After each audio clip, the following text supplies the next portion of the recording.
Hello hello hello hello ठीक है, नहीं आप आ नहीं रहा है।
Director Finance from Navigation who has given this EIACP funding,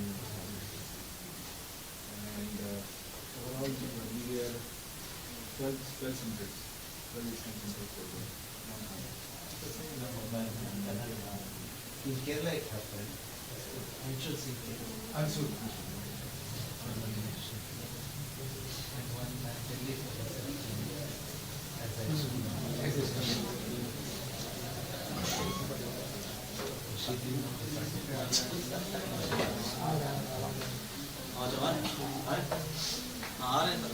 आवाज आ रहा है ना? आवाज आ रहा है। Okay.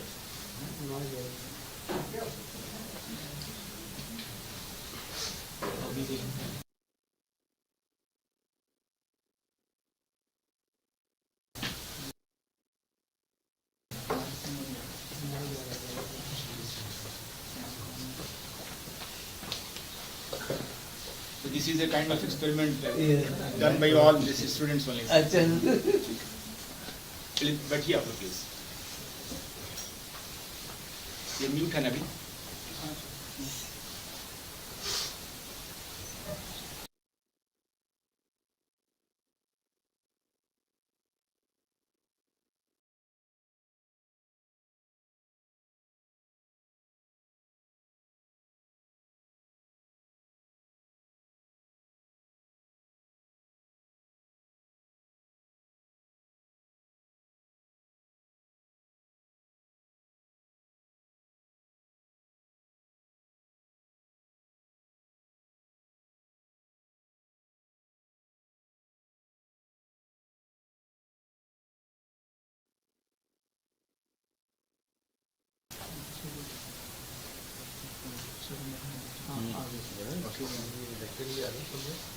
So thank you very much, our distinguished keynote speakers and guests of today's online Mission Life program.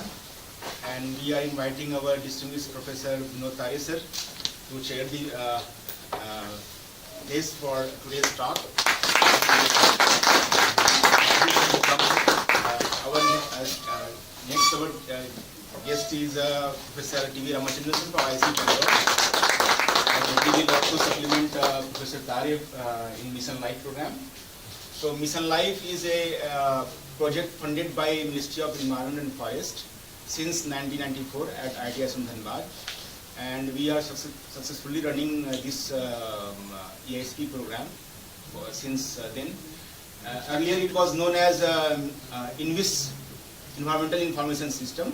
Now it is renamed as EIACP, Environmental Information Awareness Capacity Building and Livelihood Program, in order to cover all the aspects of environmental science engineering, including socio-economic aspects, social environmental impact assessment, and everything. And continuing this, we are also very fortunate that we are as a institute partner with IIT Kanpur as a lead partner, a lead institute for river basin, Ganga river basin management plan, and we are very thankful to Professor Tare for keeping in this consortium IIT-ISM and their expertise, so that we will also be enriched in due course of time. So with this welcome words, I once again I am very thankful to Professor Tare and Professor Ramachandra for accepting our request to deliver a keynote lecture on this Mission LiFE. Mission LiFE is a pro-planet person. This is the mantra declared by our Honorable Prime Minister in Glasgow Convention only. And so this has become a very global campaign at local level, and we are also shouldering this responsibility with our sincere efforts, so that we will take care of our mother planet, planet Earth, in a very holistic manner. So thank you very much, sir. So I am now inviting Professor Tare to start his keynote lecture on today's Mission LiFE program. So thank you very much, sir.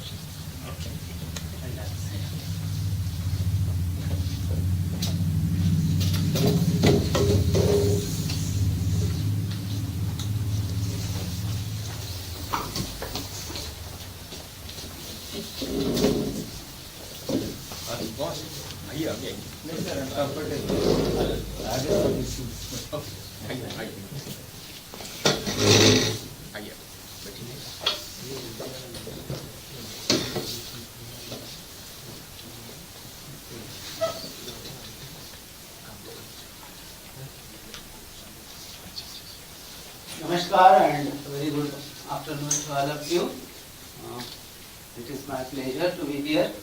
I always love to talk to the students and the next generation of people, because they are our future.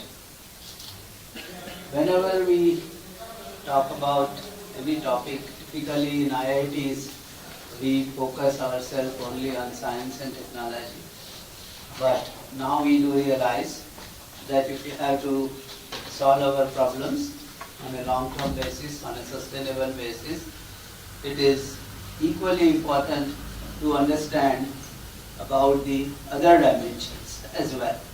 And without that, we cannot really, solve the problem in a holistic way. And it is in that line only, I think our Prime Minister also is advocating the same thing, propagating the same thing. And India probably is best situated in terms of its cultural traditions, in terms of its heritage, in terms of our ancient knowledge, that we can lead the world in this program. And that's why we call it as a lifestyle for environment. And that's the program that is. So if we take that to the implementation level, it is also important for us that when we deal with any systems, we deal it with that kind of concept. And that's why I said that it is better to have a discussion on how do we play with water and soils for our life and for our business. Both are important. Okay? It is only then we can talk about the concept of sustainability. And the key thing in the sustainability is whatever we have got from the nature, we have no business to keep it in a situation that the next generation cannot manage their own things. And that's why it is important that we leave the natural resources to the next generation, if not in a better condition, at least in the condition that we got it from our ancestors. Okay, that is what is the concept of sustainable development.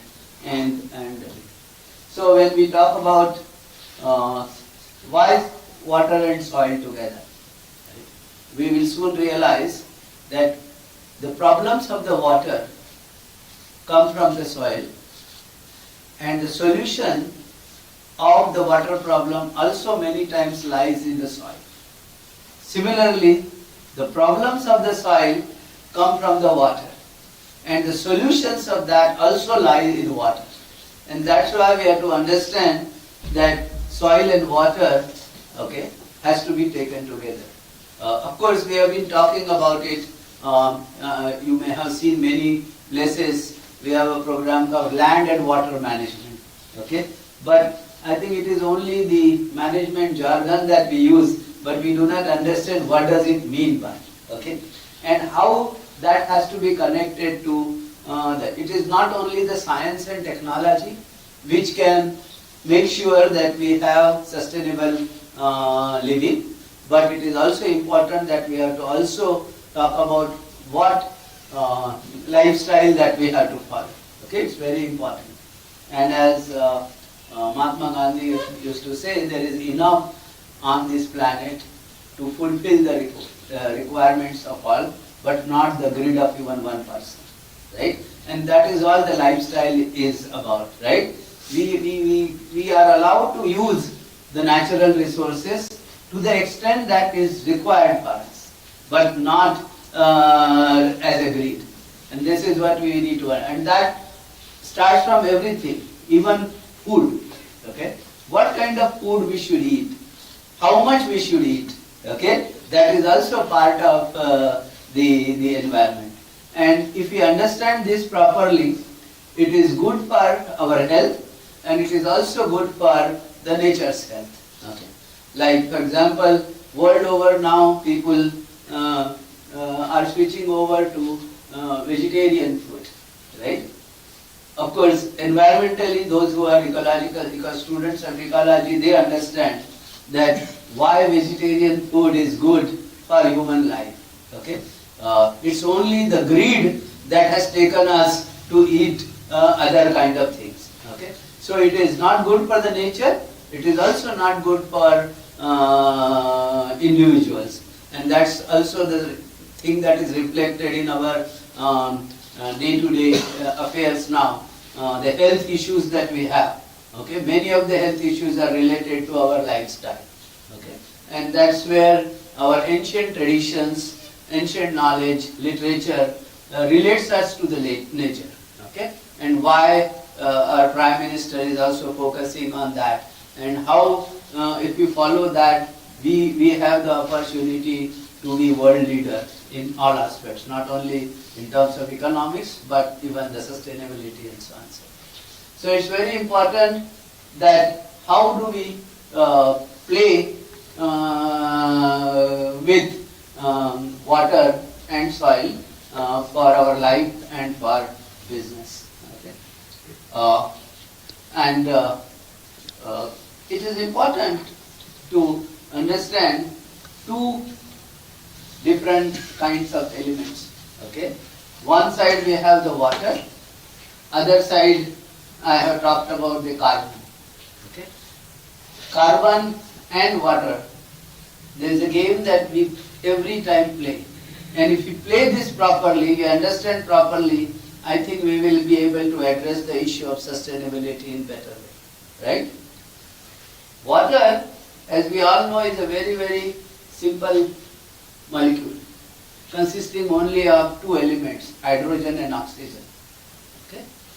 And because of its simple structure and its very simple molecule, it has a ability. Somebody who is good will never be free, right?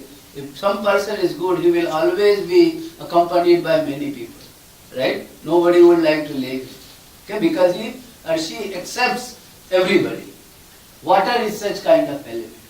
Okay? So structurally it is very simple element, but that simplicity is misused by many or used by many, whatever you can say. So water is a unique molecule which can accept almost all other things, and that is why water can never remain free. So if you talk about pure water is not available in nature. Right? Pure means only H2O. Right? There is a difference between pure and contaminated. Right? So what we are talking about, pure water. Pure water is never available in nature. Okay? Why? Because it's such a simple molecule, such a good molecule, that it will always allow others to be with it. Because it is very useful to others. So everybody agglomerates or wants to be part of it. right? So most of the things that you see in water, okay, is because of these characteristics of water. And why these characteristics of water comes in? It's a simple chemistry wise. If you look at it, is hydrogen and oxygen, covalent bond substance. So any covalent bond substance can dissolve or carry most of the organic substances. But then covalent bond means sharing of electrons between hydrogen and oxygen. But in that also, oxygen is little greedy. Oxygen shows as if it is sharing its electron with hydrogen, but it pulls it more towards its side. It's like I am saying, let's keep this, we will share this. But the sharing is, I keep it on my side more, okay, so that I have it more and less of it. As a result of this, what happens is, the oxygen end of the water is negatively charged, and the hydrogen end of the water is positively charged, and that is what gives the polarity to the water molecule. And because of its polarity, it can attract both positive as well as negative ions. And that is the reason most of the inorganics also can be part of water, right? So sodium, chloride, calcium, magnesium, why everything can be in water? You will not find any other molecule at which has such a high liquid range, such a molecular weight, low molecular weight, okay, high liquid range, and many other properties that are there. So water has such a good properties, okay, that it can accommodate almost everything that is there, inorganic as well as organic. And as a result, what happens is, there are no characteristics of water. Okay, पानी का कोई ना shape है, ना size है, ना color है, right? Whatever shape, size or color you have is not of water, is of what? Whatever is contained in the water, right? You add color substance in water, that water becomes color. If you add some scent into it, it gives you that smell, right? So water does not have its own characteristics. Water gets all those characteristics because it is able to carry everything, right? So it is those substances which give you the characteristics of water, and that's why we always in my first class also I will say, water properties are different, water characteristics are different. The character water acquires because of whatever it accommodates. If it accommodates good thing, it has a good character. If it accommodates bad thing, it has a bad character, right? So if we add bad substances to water, it creates problem for us. It smells, it stinks or whatever, right? So it is whose responsibility it is to maintain good characteristics of water? It is our responsibility what we allow to add in water and what we do not allow. That's very important. And water, if you look at it in the whole water cycle, okay, everybody must have studied the water cycle, okay, but it's very important. Water can remain pure only in the vapor state. Only in the vapor state. In liquid state, it is almost, or solid state, it is almost impossible for water to remain in pure form, right? And the whole water movement is driven by what? Is driven by one source of energy, that is sun, right? Okay? And what we see energy in water is actually the solar energy that gets stored. Okay? So you have ocean, plenty of water, but very low energy, right? When the solar energy is captured by that, it gets into vapor form. It goes up to high. And then when it condenses, right, it becomes liquid form. And then when it falls, and when it falls on the higher altitude, that is where it has a high potential energy. And that potential energy, if we trap the water, we convert it into potential energy, and through hydropower, I can convert this into kinetic energy.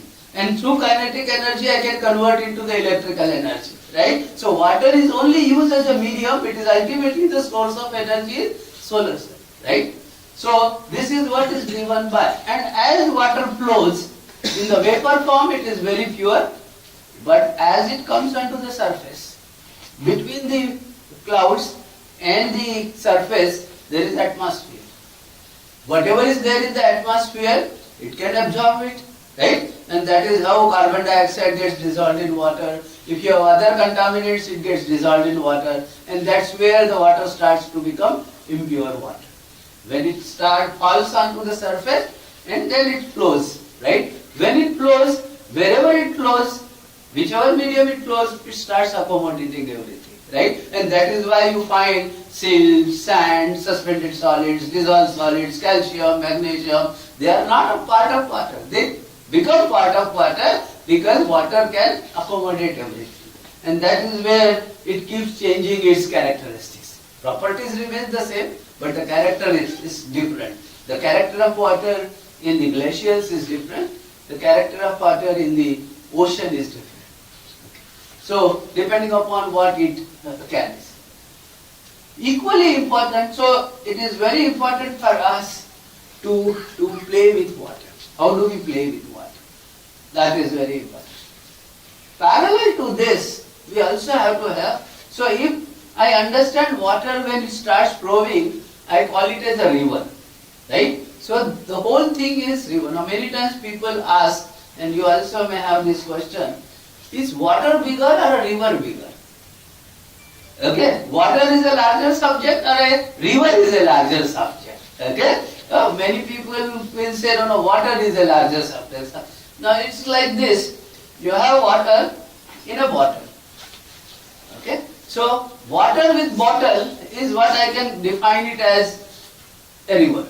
Okay, so when water is stored in something or it goes through a container, it takes its shape, size or whatever. But otherwise water has no shape or size or whatever. Okay, so water, then more than water, I would like to consider water with bottle is a bigger system. Okay, so river, and when I say river, all water forms are, if you ask me, what is the source of Ganga river?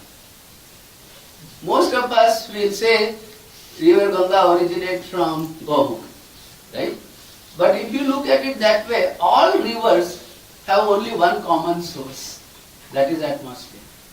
Because all source, originally water comes to all rivers from where? It is atmosphere. So all rivers have one common source that is. It's a different thing, wherever water falls, we call that as a source or origin of water. But otherwise for all rivers, water is. And that's why for us, Ganga is a spirit. Ganga, we just don't consider it as a biophysical entity which we know starts from Gangotri or Gomukh and goes up to Ganga Sagar. Right? For us, it is a spirit. Okay? And that's why for all rivers, when we started this Ganga River Basin Management Plan, there was a lot of criticism to the government of India that why you are giving so much importance only to Ganga only? Why not other rivers either? Then when this question was also addressed to us, then we said we are already considering about all rivers. Ganga for us is a spirit of the rivers. It's not just the biophysical entity. For me, there is only one common river which originates. And truly speaking, if you look at our culture, our traditions, whether I take bath in Narmada, I still call it Har Har Ganga. Whether I take bath in Godavari, I still call it Har Har Ganga. Right? And if you talk about people in South, when they go to Godavari or Kaveri, they will say, "Hum Ganga nahane ja rahe hain." Right? So Ganga is the spirit of rivers for us. It's not just one biophysical entity that we have. And we respect also in that way. Now ordinary people will never understand the whole importance of the river. And that's why we connect it to the faith. Right? For Ganga, for us, Ganga or any river for that we call it mother. Right? Because any problem that we have, any issue that we have, we always go to our mother and ask for her blessings and ask for the solutions for that. Right? It is not just the physical thing that it gives, but it also allows us to be psychologically, mentally alright. Like for example, when you say, you go and take bath in Ganga, all your sins will be clear. Right? It's a great psychiatrist for us.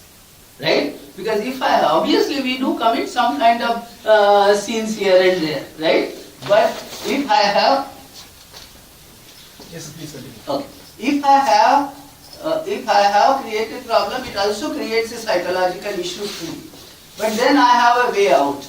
I go and take a dip in Ganga and I feel my all sins are cleared up. Right? So it's a great, so that's the value of Ganga, that's the value of river. You cannot assign it in economic sense, common economic sense. Okay? It is equivalent to how many psychiatrists we do not know. How many diseases it cures we do not know. Okay? And that's why rivers are so important to us. Okay? And through faith we get connected. Something which I have faith in, I will always respect it.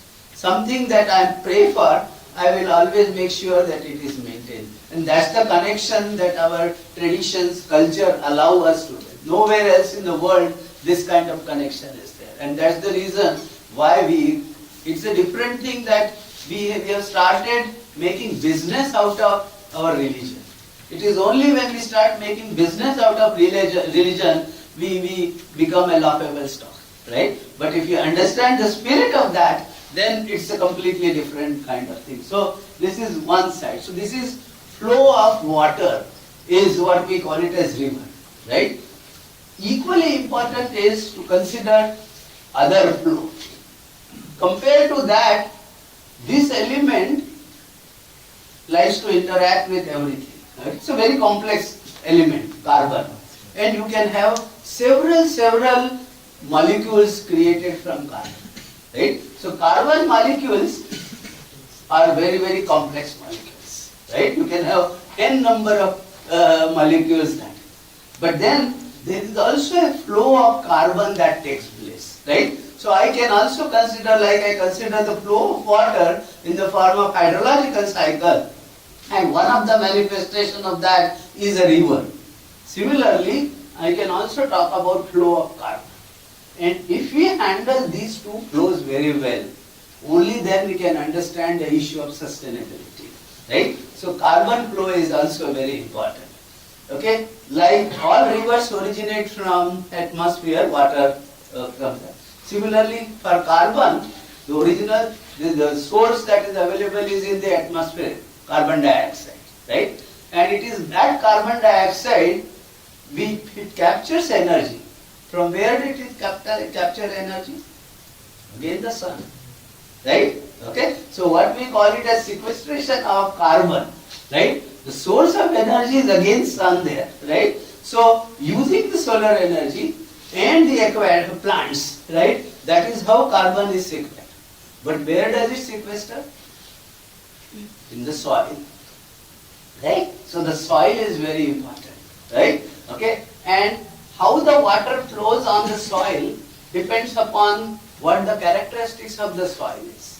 So it all depends upon how the flow of carbon takes place, right? So if I am able to maintain my plants, if I am able to maintain my forest, if I am doing agriculture, whatever, so that all are manifested in the soil. So how do we play with water and soil for our life and for our business is the key thing for the sustainability. Okay? And if you understand this relationship, so it's a game that we have to play. Right? How well we play this game for our life and for our business is going to decide the issue of sustainability, the issue of our future generations, and so on and so forth. Okay. So we are saying that Samarth Ganga means, okay, what is Samarth? This is Sanskrit word, is also in Hindi word, right? Samarth means something which is capable of, right? So, and Ganga I have explained to you, Ganga is not just the biophysical entity. Ganga is the spirit of the rivers, right? So what is our duty? What is our responsibility? So rivers have certain capability, some samarthi we call it, right? It is our responsibility that we do not take away that samarth from the rivers. We do not take away their capabilities of whatever they are able to do, right? So rivers perform certain processes, rivers perform certain, deliver certain functions. So if we do not do something to the river so that we take away their samarth, what processes they are able to do and what functions they are able to deliver. If we do not interfere in that mechanism, rivers will continue to support us, right? Rivers will continue to give us services. and with those services we will be able to develop ourselves, right? So if you ask me what is meant by river conservation or river restoration, the simple meaning is our activity should be such that we do not take away the capabilities of the rivers, whatever they are. If we understand that the rivers can deliver something to us, rivers perform certain processes, rivers deliver certain functions, and it is my responsibility to make sure that I do not take away that capability, and if I do not take away that capability, I will be served properly for years, for ages, for generations after generations, right? So it is our responsibility to ensure that the Ganga remains samarth, right? On her own, she is capable of doing that. It is we who take away, leave all kinds of dirt, stop wherever possible, obstruct her path or whatever, right? So whatever that we do, that is human intervention, okay? So we should not be doing any such functions that take away the samarth of this thing, okay? And it is also equally important where our food comes from, land, right? So, and again I said, these two things are interlinked. The flow of water and the flow of carbon is important. The flow of carbon, the major reserve of carbon is soil, right? And the way there is life in water, which is reflected in terms of what? Fish, aquatic life, flora and fauna. Similarly, there is life in the soil. Okay? Many of us have forgotten that soil also nurtures all kinds of lives. In fact, life in soil is more important probably than even in the rivers, right? But these days you don't see any. We only have seen it as a food producing machine for us, right? Okay? We still, our generation is still able to see some earthworms here and there, right? But when we were kids, every rainy season we used to see lots of earthworms here and there, right? And every rainy season we will find them. These days you don't find them, right? So they have been lost, okay? So that life form is getting lost, and where do they survive? Where do they live? They live in soil. They feed and farm on microorganisms, right? So if they are not there, that means those microorganisms are also not there, right? And that is what we have to talk about. Very productive land we only understand these days that we have to supply fertilizer, I have to supply nitrogen, I have to supply phosphorus, I have to supply this. We only take it from this. But the productive land cannot be the one which does not have healthy organisms in it, right? And like we see in the river, if fish, which is at the higher level of the food web, right? If fish is there, that means below this everything is there. Because from the phytoplanktons, you have the invertebrates, microinvertebrates, they feed on that, and fish feeds on that, right? So all that is a complete system. If I see fish, that means all other things are there, right? Similarly, if I see earthworms in the soil, that means all other forms of life in the soil is there. So when we talk of productive land, it means it is equally important for us to understand that the soil health is also maintained. And soil health can be reflected in terms of the earthworm, because soil has fungi, soil has bacteria. Okay? In a teaspoon of this thing, you will find billions and billions of that. And that is lost. And what is the importance of that? They maintain the soil structure, right? And if they maintain the soil structure, the plant. So it is not just the nitrogen which is important, it's the phosphorus which is important. More important is the carbon in the soil. Because for all these microorganisms, the energy comes from where? That organic carbon. And that organic carbon comes in the soil from where? Plants' residues. Right? Whatever, like forest, why it is maintained properly? Because all products of the land fall onto the forest, fall onto the land. And that is where they are used again and again and again, and that cycle is maintained. But somehow we have forgotten that cycle in our agriculture. Right? I only take it as a this thing. And we consider today that agricultural residues many times is a problem. Okay? Like for example, particularly I'm sure all of you heard, month of November, October, right? The crop residues, what the farmers do? They burn it, right? And burn it, can convert it into this. And then they say, okay, nitrogen and phosphorus we say. But from where the soil will get carbon? Carbon is also equally important, and that's why last month we had a conference. I specifically kept this issue. What should happen to the agricultural residue? Like for river, we talk about river needs certain water for its functions. Soil also needs whatever soil produces for its own survival. So it is our responsibility, it is our duty to return those soil residues, or crop residues to the soil and not burn for our convenience, for our business, to get more and more out of it, right? And that too, not everybody, only some people earning more, some people's greed, right? For that we allow those crop residues to be burned, okay? And then soil does not have enough food for those microorganisms and the soil production is not sustainable. So if you understand the problem in a short sighted way, incompletely, then it's an issue, right? And that's why both these things is, and that's why the top statement, okay? The illiterate of the 21st century will not be those who cannot read and write. Unfortunately, we have taken the meaning of education only as somebody who can write in English, speak in English, we call him smart, right? That is not the meaning of education, right? That is not what Shiksha is. It's only literacy, right? So, what we need to talk about, but those who cannot learn, unlearn and relearn, right? We have all those things mentioned in our literature, ancient literature, Ved, Puran and other things, right? So we have to make sure that our modern science, tools, techniques, technology is related with the ancient literature, how to use about it. No, we should always learn how to go to the moon. Okay? Chandrayaan is very good.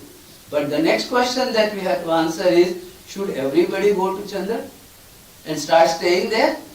That's a different issue, right? So exploring science is good, but using technology, we have to be very careful, right? That is what we need to discipline ourselves, and that is why it is said that you use it, okay, to the extent of your requirements, but don't be so greedy about it. If you become greedy, those problems will come back to you, okay? And that's the concept of sustainability. So, when we talk about flow in the river, why my rivers have become non-perennial? Okay, those used to flow all the year, now we find that those rivers have dried up. Okay, it is known, it's not a new thing, that the rainfall in our country, we have a characteristics rainy season, isn't it? Unlike Europe or whatever, where every alternate days you will find, but we have rainy. So for us, rainfall comes for only 20-30 days in a year. Okay? But our rivers used to flow for all the time. Right? Many rivers, right? So it is our responsibility, and why that has not happened? Because the water that was getting stored in the underground or whatever, many people may say that Ganga is perennial because of the snow melt.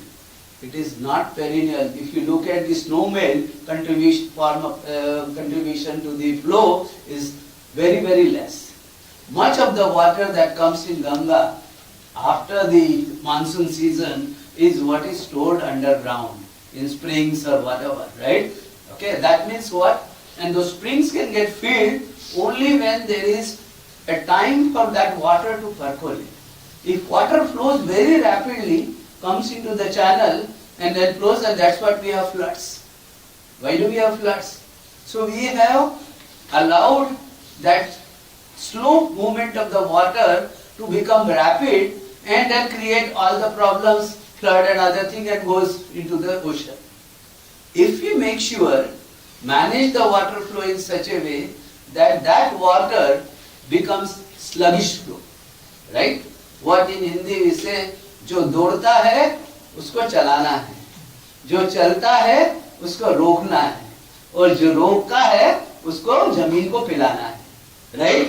If this concept is understood, right, and how can that happen? For that, what is important? How can I do this? जो दौड़ रहा है उसको धीरे करना है, चलाना है. I have to have vegetation. I have to have forests. Right? So what happens in the river is connected to what we do on the land. Right? If I cut my trees, if I cut my grasses, if I cut my vegetation, then that flow will not. And then that water will not percolate. And then rivers will not have a perennial source of water to come. Right? So it's very important for us to understand, and that's why we are saying, and if that happens, then the land is also has to be maintained productively. Okay, so that's why this has to be done together. So if I have to give in one line, what is our issue of water management? Issue of water management is converting rapid flow into sluggish flow. Okay, that's the big this thing that we need to do.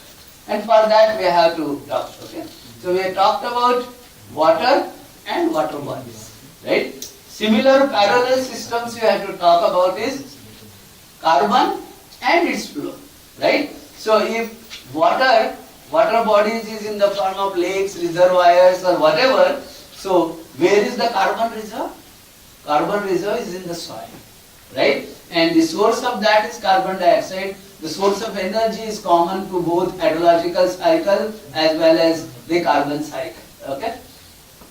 The difference between water is a simple molecule, it absorbs everything. It's a complex molecule, it has multiple relationships, right? And you know what is the complexity of having multiple relationships, okay? So that is what we need to talk about and handle it, okay? So this is water cycle, the source of energy is this, and for carbon cycle, and that's why water and land has to be seen together. You cannot do this in isolation. And land means I have to maintain the land use and land cover, right? And what kind of food I produce, what kind of crops I should use. So it all depends upon if I am habitual of eating pizzas, if I am habitual of eating burger, my requirement is only of one type. I need lot of starch. Okay? And for that I will only grow wheat and rice. Right? But I forget, and that has an impact on my health also. Right? Eating only carbonaceous material has an impact on my health as well. Right? So I have to have a balanced food. Right? And that's where the question comes of healthy diet. Right? Again, how do I allow that flow of carbon to happen? I can grow something in the agriculture, feed it to the animal and eat that animal. Okay? This thing there is an energy loss.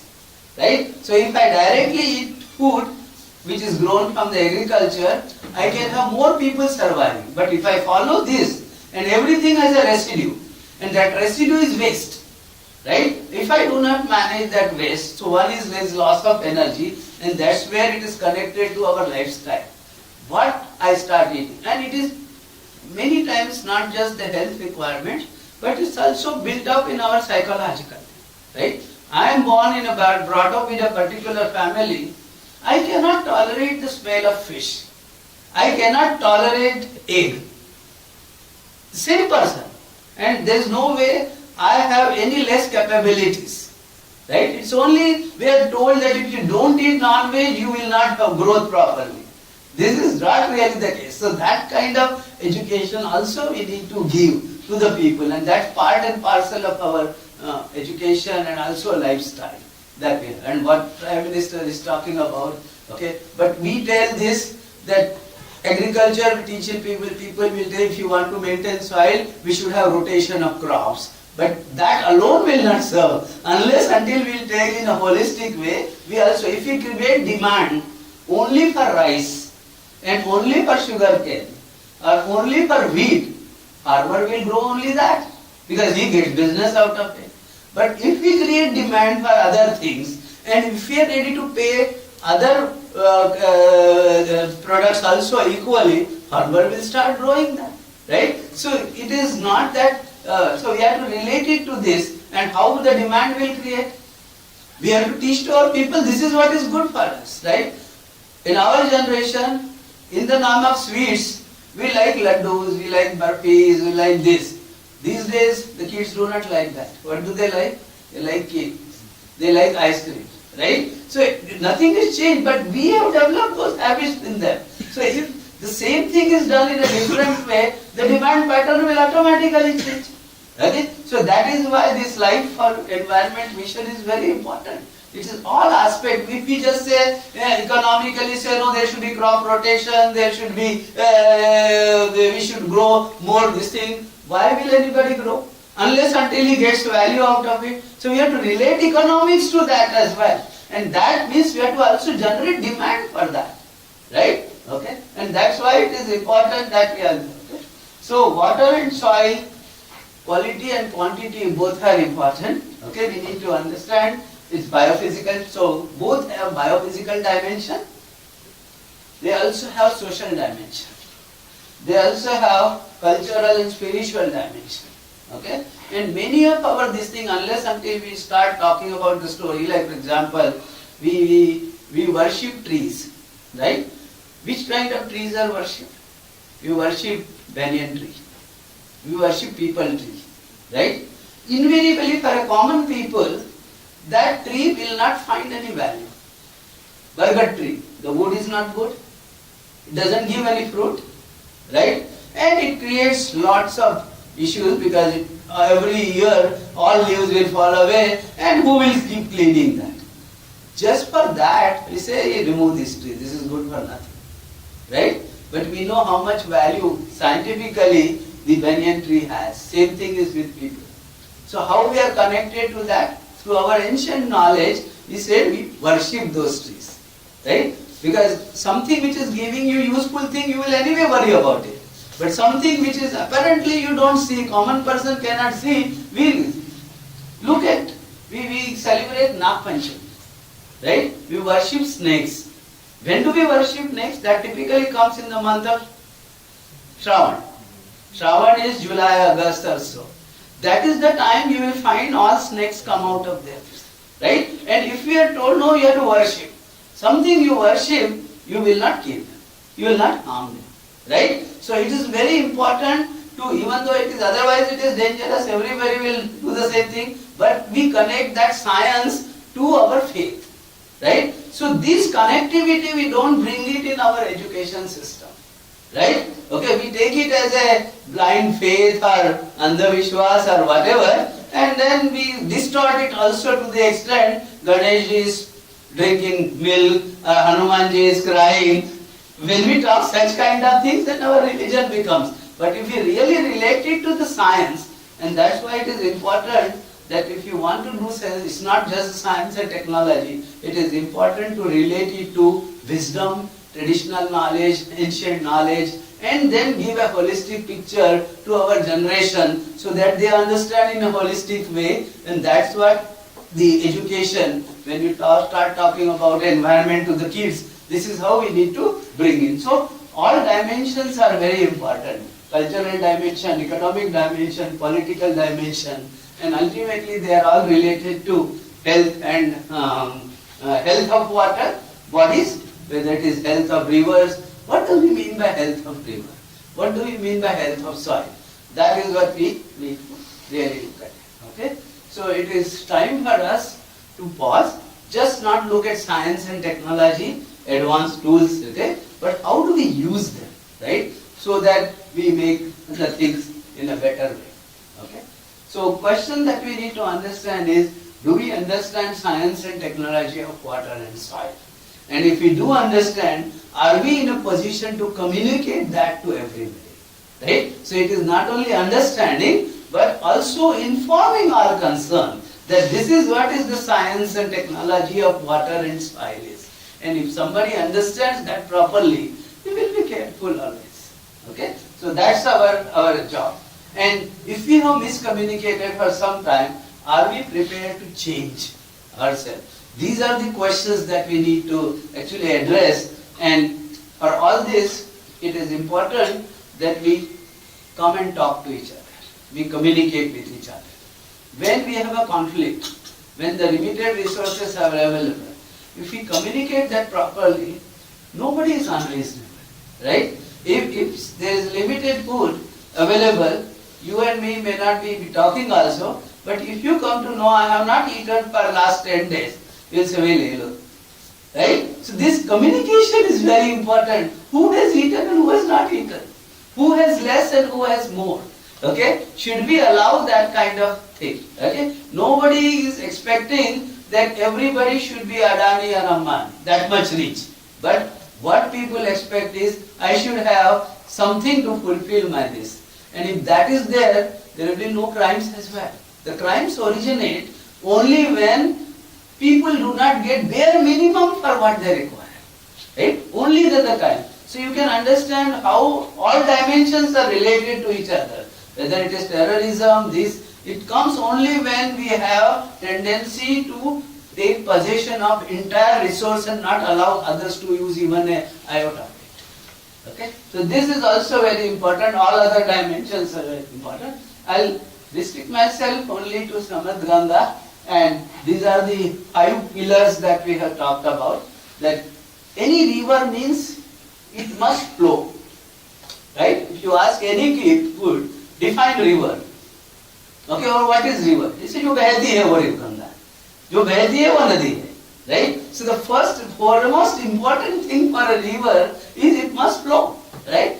And the moment you stop rivers flowing, that means you are doing something to the river.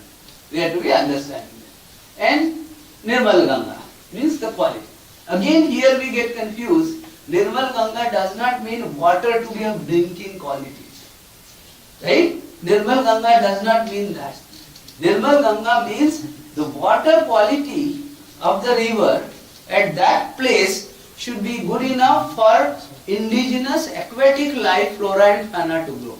Is not meant for my drinking. Right? If you go to the river when it meets ocean, in estuaries, the water is not of drinking quality. But that's the natural quality there. So I don't want to make that as drinking.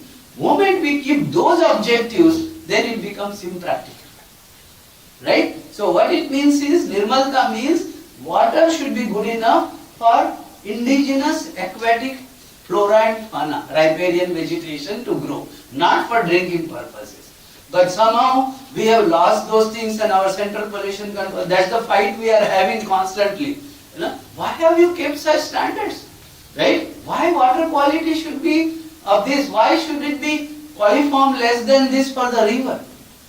Right? So I think some of the things we have to unlearn things. We are taught in a very different way about BOD, COD or whatever. They have parameters developed in certain fashion for certain things. But we need to understand in this context, what does it mean? Okay? I find it extremely difficult to convince people what Nirmalta means. Okay, Nirmalta means in water, in this thing, English we say clean. Right? What does it clean means? Right? Clean does not mean that it should become portable for me, it should become bathable for me. Right? Okay? It's not that in every river, everywhere you can take bath. In fact, it is not to be done that way also. Anyway, so these are the 2 important pillars for Samarth Ganga or any river to be remain capable, flowing and quality of water. But this cannot be done unless until we have good understanding about the rivers. And that's why Jnana Ganga is very important, knowledge about rivers. Right? So that's the other pillar that you see. And all that cannot happen unless until there is public support, public involvement. That is why we call it Jana Ganga. Right? So these 4 pillars are very, very important.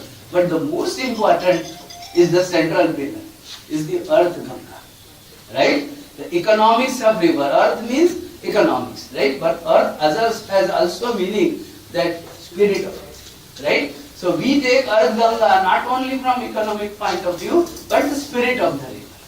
So these 5 pillars, if you understand, and if together we are able to strengthen these pillars, make their foundation very well, rivers will remain samarth on their own. Right? And that's what our duty is, to make sure that we do that. And that's all about the river. Okay? Normally we see the conservation and development as two different conflicting things, right? Because there are two different sets of people talk about. Who talks about conservation? Our sadhu, sant, faith leaders. Because they, the real sadhus, I'm not talking about the sadhus which go to jail, right? The sadhus which have real vision about it, right? So they tell us, go for a long-term vision. So there this thing comes from eye on traditional knowledge and wisdom, right? Which they have seen, whether it is through Kumbh Mela, Simhastha Mela, of knowledge of people who have studied river system, Rishi, Muni, for ages, right? That knowledge, and they tell us, don't do this to river, don't do this, don't do this. On the other side, there is a set of people who are looking for industry, business, contractor groups. They also work for the society, but their vision is short. 4 years, 5 years, right? Okay, economy, how the jobs will come, how employment will come, and things like that, right? And that's the figure, right? If nation survives, then only we survive. Then there is a question of it. Nation is not there, what do we talk about, right? So first, building nation is very important than this. So this seems to be conflict, and that's where the Prime Minister has given us a guiding principle. They says that we develop rivers, conserve river from the point of view of Earth Ganga, right? That is, our economy should develop by restoring and conserving water and river bodies. That is what Earth Ganga means. That our whole development model should be river-centric. And that's why in COP26 he gave those Panchamrits, right? He also gave the model that how by 2070 we will become a sustainable thing, and people are now slowly and slowly understanding it, right? And that's where lifestyle for this thing. You just cannot solve it by science and technology. We have to make sure that we educate our people, make their lifestyle in such a way, and that's why, you know, this taking everything to the villages, developing in an eco-friendly way. There should be no conflict between conservation and development. Okay? In other words, conservation and development should be seen as two sides of the same coin, right? Two faces of the same coin. And we had an extensive one conference, India Water Impact Summit, only to understand what Earth Ganga is all about. And this is what we came to. We are also talking about, we need to apply modern science and technology. So, by no means we should be behind developing, doing research, understanding things, going to moon, and developing our own technologies. But when it comes to its mass application, we must be very careful about with traditional wisdom. Don't make our people short-sighted. Don't make our people greedy. Give them a holistic view, right? So they have a good understanding of each other, and that's where we say, think globally, but start acting locally. I'm sure you have heard these slogans, but understanding their meaning is very important. And believe in Vasudhaiva Kutumbakam. Okay, and Vasudhaiva Kutumbakam, not only human beings, all life forms are part of one family. Okay, and normally we will see, oh, this life form is harmful to me, I kill it. Right? Everybody has a place to live. So Vasudhaiva Kutumbakam, but at least take responsibility of your family, your community, your township, and so on. Please stop me whenever my time is over. We are at your disposal. Okay. I'll because I can go on and on and on when I get into flow. It's my. So we can have certain. After yes. we can have certain queries also. Yes.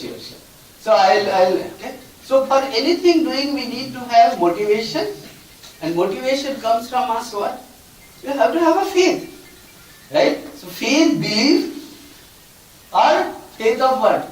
God, or of community, or of rules, regulations, right? And we need all kinds of things. And that's where we have a balanced kind of thing. We believe in God, we believe in communities, pressures, and society, laws, and things like that. So fear, motivation comes from there. The solution is given by science and technology, but science and technology not alone, with wisdom, with traditional knowledge and experience. What our ancestors did, what is written, what their experiences are, and how they are. And we require resources for this. Physical, cash or kind, and then we need economic instruments.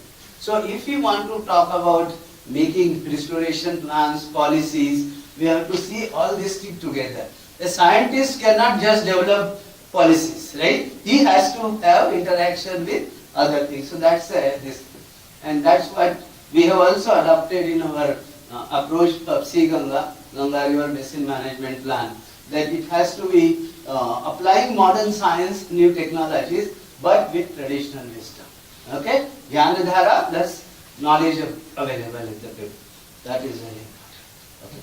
And some of these things are listed in this. Okay? So when we wrote this, okay, in Gita it is written, Pavana Pautam Asmi, Ramaha Shastra Bhrutamam, Jashanam Makarascha Asmi Srotasam. It says, God says, I am Ganga. Okay? Ganga means all rivers. So something which is God, we will worship it and we will protect it. So our inspiration comes from there, right? Then there are many things which are written. Today if you look at MTech program or PhD program in environmental engineering and science, we talk about all kinds of standards, water quality standard. Everything is given in this one shloka.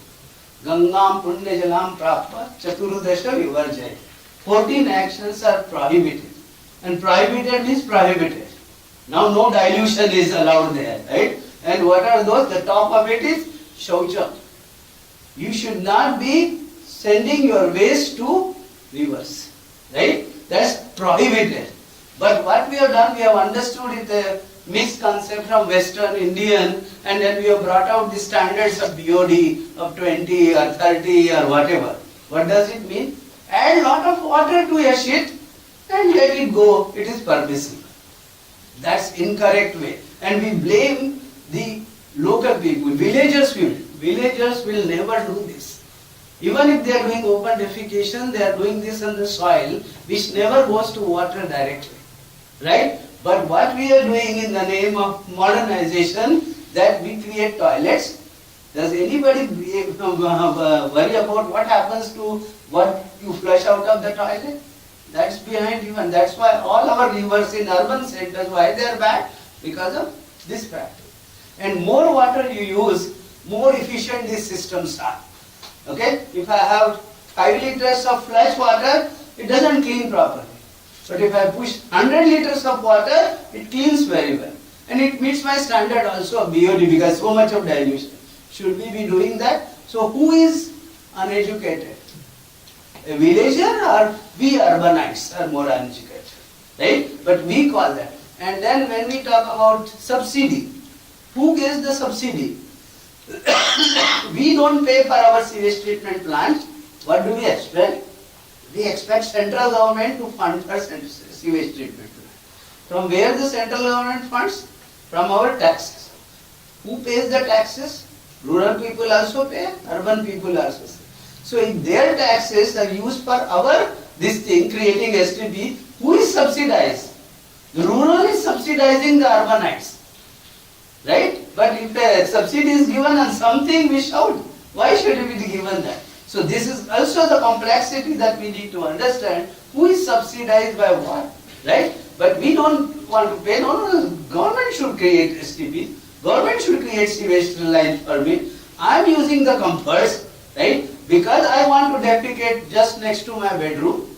Maybe who knows, next generation people would like to do that activity. Earlier when we started this sanitation, people used to ask me, you have worked in toilets and things, what will be the future toilets?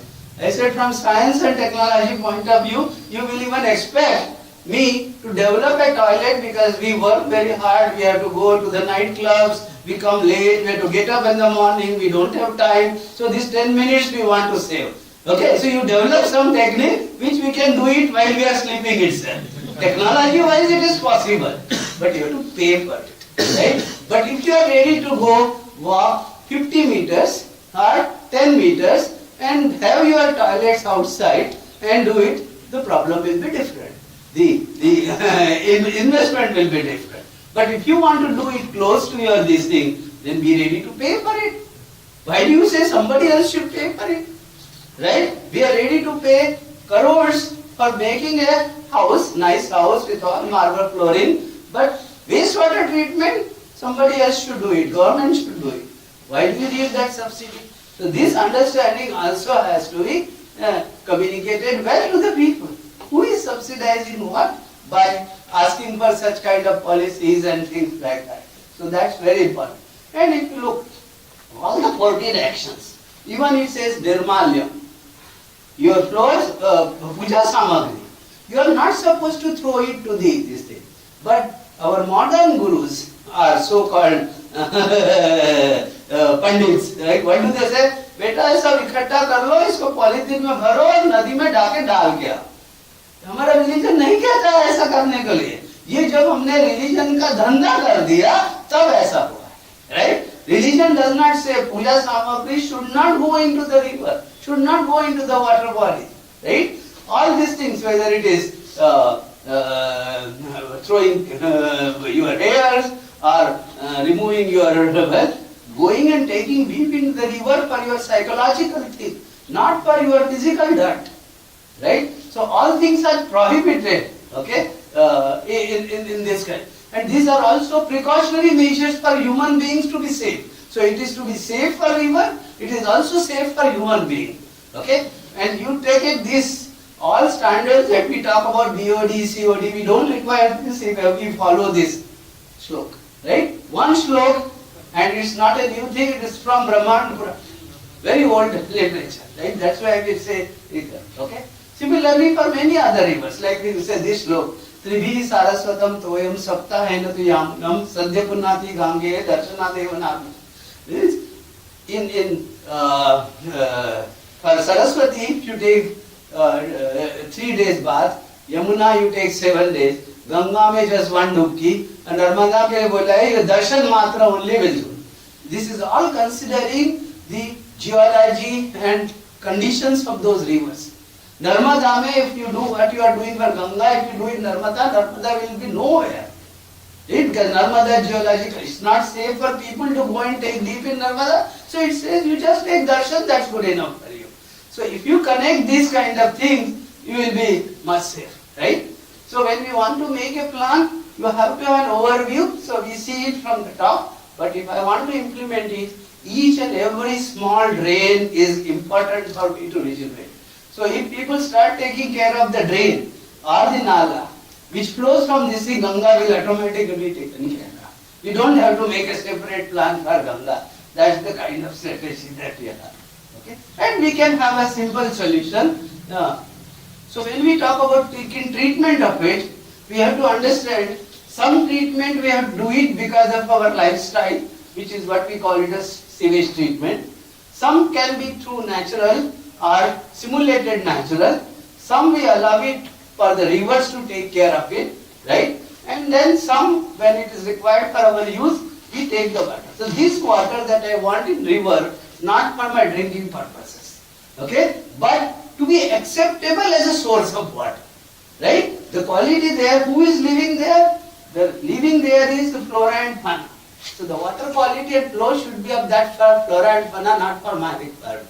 If I need it, I have the capability to take it from here, bring it to whatever quality and then use it in our homes, right? So this is what is, okay? And still these people do not understand, and this can be done in a very simple way. This is a very simple example. I have done it in my own house in the quarter, right? That how do we create rivers from wastewater, right? So I have disconnected my house from the sewer line and we take it into the backyard, and through this backyard we have created a system with application of modern as well as natural man-made. And ultimately what is my objective? Only one pump we use there, okay, no equipment, but it has aeration, it has everything that is possible, attached growth medium, the root zone treatment, and finally what we deliver is a simulated river where I can have the aquatic life as well.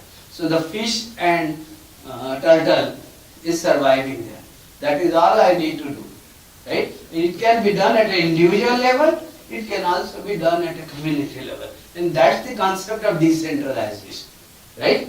Decentralization means at a manageable level, you do it in pockets, okay? Rather than completely centralizing it. And it can be converted into a, see, if you are interested, I can explain to you sometime.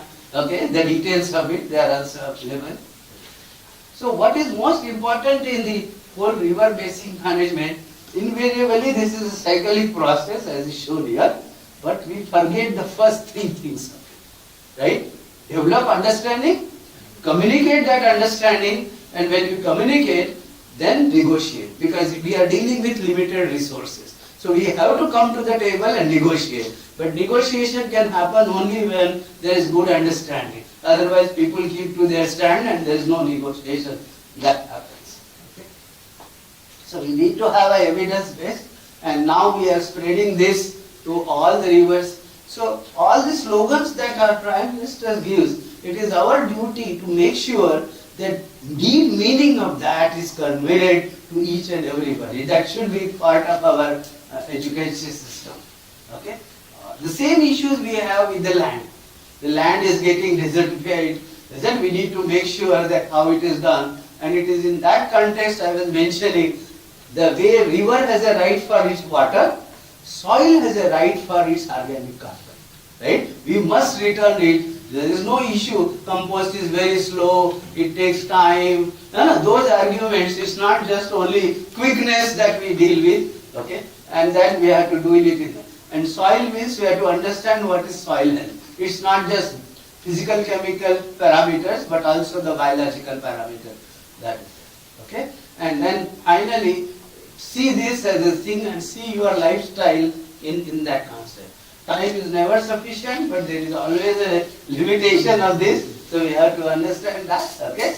And there are essential 5 P's which the government has stated. There should be political will, there should be public spending, there should be partnership, participation, persuasion, which the government is trying to do at its own level, but it's also our important duty that we bring in convergence among these policies, programs, plans and projects. Okay? So thank you very much. I had to rush a little bit, but there is always a time limit for everything. So, thank you very much for your very nice and well-versed presentation, and you just we have what we have received, what we have perceived from Professor Tare, that experience is very important, and what Sir has earned in his career, in academic and professional career, is outstanding, and he narrated the whole science and policy in such a manner that is imbibed by facts and figures, that how a science scholar should progress in his career. So that we have to take into account basic science, fundamental knowledge. We have to develop our skills to connect with the people, connect with the society, and we should include all those data in form of policy also, so that it will be acceptable by each and everyone by the stakeholders. So thank you very much, sir, for your such a nice sharing of experience rather than saying a keynote speech. You have shared your experience that is started from a sewage sampling and analysis, and to the extent that you have come to a point where you are grasping and delivering before us in a very immense manner. And you have also said that we should behave like a water. We should behave like a water, because water is a universal solvent, and it is very simple compound, and it attracts everyone. So our behavior should be like that, so that we should behave in simple manner, and our work should speak. We can interact with everyone. So interaction like water is very, very important for every graduate to excel in his life. So thank you very much, sir, for such a nice interaction with us. So I would like to request Professor T.V. Ramachandran, sir, to supplement the talk delivered by Professor Tare. So thank you very much. Thank you very much. I think about 8 or 9 years back, we were both together in Ahmedabad. So the same thing happened. He spoke first and then I spoke. That's why the Ganga and Kaveri. And you'll be surprised to see my slides are almost identical to what he spoke.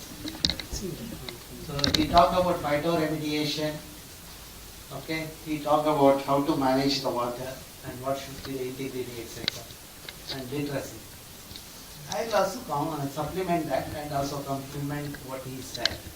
So, when you look at the earth, the mother earth, look at the kind of the resources we have got and also the kind of knowledge we have inherited.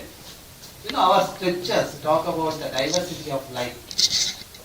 If you look at Rigveda, 8 to 12 million species of plants and animals on the earth. When you look at the diversity of plants and animals, it also means you have diverse food, and because of diverse food, you have the immunity. You would have seen people who take diverse food, they are so healthy. People who are the monoculture, they are like monocultures, okay, like pizza and all. They will not be that healthy. As per science, we have estimated about 1.3 million species. Now let's look at where these species occur. When you look at the Earth, the Western Ghats, it extends from 8 to 22 degree latitude. Look at the number of species of plants and animals. Western Ghats is also known as Parashurama land. So you see that, on the Earth, at 8 to 14 degree latitude, we have highest number of plants and animal species. That corresponds to Kerala, Karnataka and Tamil Nadu part of Western Ghats. That means we have inherited the resources. It's our responsibility to conserve that and give it safely to our next generation. That's the sustainability. Now, if you want to conserve that, you need to use the modern gadgets, the data, manage it and make the decision maker understand that. So that's where we have used the spatial data, the big data that is available. Today morning we had a presentation highlighting the importance of the spatial data. So that data available from 1970 onward is useful in understanding the spatial pattern of the landscape. We have used the data, and of course there are artificial intelligence, machine learning which has simplified our life, so that what we used to take to analyze one district about 10 years back, people used to take 1 year or 1.5 years. Today, entire Western Ghats, because of artificial intelligence and machine learning, my student has done it in 6 months. You can see that there is an improvement in technology, the techniques. Okay. Now, when you look at this land cover, land use in the Western Ghats, you see the green is reducing. Green is not only reducing, it's also getting fragmented. Fragmentation of the forest is one of the important, the serious issue that we need to address. When people talk about development, I always tell them, my Western Ghats constitute only 5% of India, geographical area. Why are you worried about my Western Ghats? This is what I tell our Delhi Babus, that they should understand the importance of the ecosystem and protect it or conserve it. Now, we also looked at the carbon. So Vinod talked about the carbon cycle. How much carbon is stored in the trees? When our estimate shows about 1.23 million gigagram of carbon is there in the trees, which includes the soil carbon also. And every year about 37,000 gigagram of carbon gets added into the system. That is the carbon that is emitted by in the cities like Bangalore, Mangalore, Chennai, etc. That means nature knows how to balance. And if you look at from economic angle, he also talked about Earth. So that 100 billion rupees is the value of the ecosystem services provided by the Western Ghats, which amounts to, this is the carbon that is emitted by the industrialized world. Earth is once. Earlier we were not industrialized. Our ecosystem was doing the job of balancing the entire world. This is the money the international, the other countries have to pay our country for conservation. Okay. Now, if this trend of degradation continues, what is likely to happen in Western Ghats? We have predicted that. We have estimated that. Today morning also we looked at the EIACP and all those things. And the consequence of these changes, what is going to happen? This is quite worrying. There is changes in temperature. Some regions which are cooler now, for example, Kerala will become warmer by 0.5 to 1 degree, which will affect the crops, the wet crops. Then the rainfall pattern will change. Kerala is now, this is a high rainfall, but we'll start getting the low rainfall. And other serious issue is changes in rainy days. You know, the rain which is spread across 4 to 6 months will start coming in few weeks. You will have high quantum of water in a shorter duration, which we call it as high intensity rainfall, which will lead to the flooding, and flooding will lead to the landslides and mudslides, which will, of course, the loss of life and property will happen. Then you have to manage. If you want to minimize these things, you have to manage. That's where the decision support system is used. How do you manage? For that, you need to know the significance of the region which has to be conserved. Why it is significant? So we looked at all the variables, bio, geo, climatic, social and environmental variables.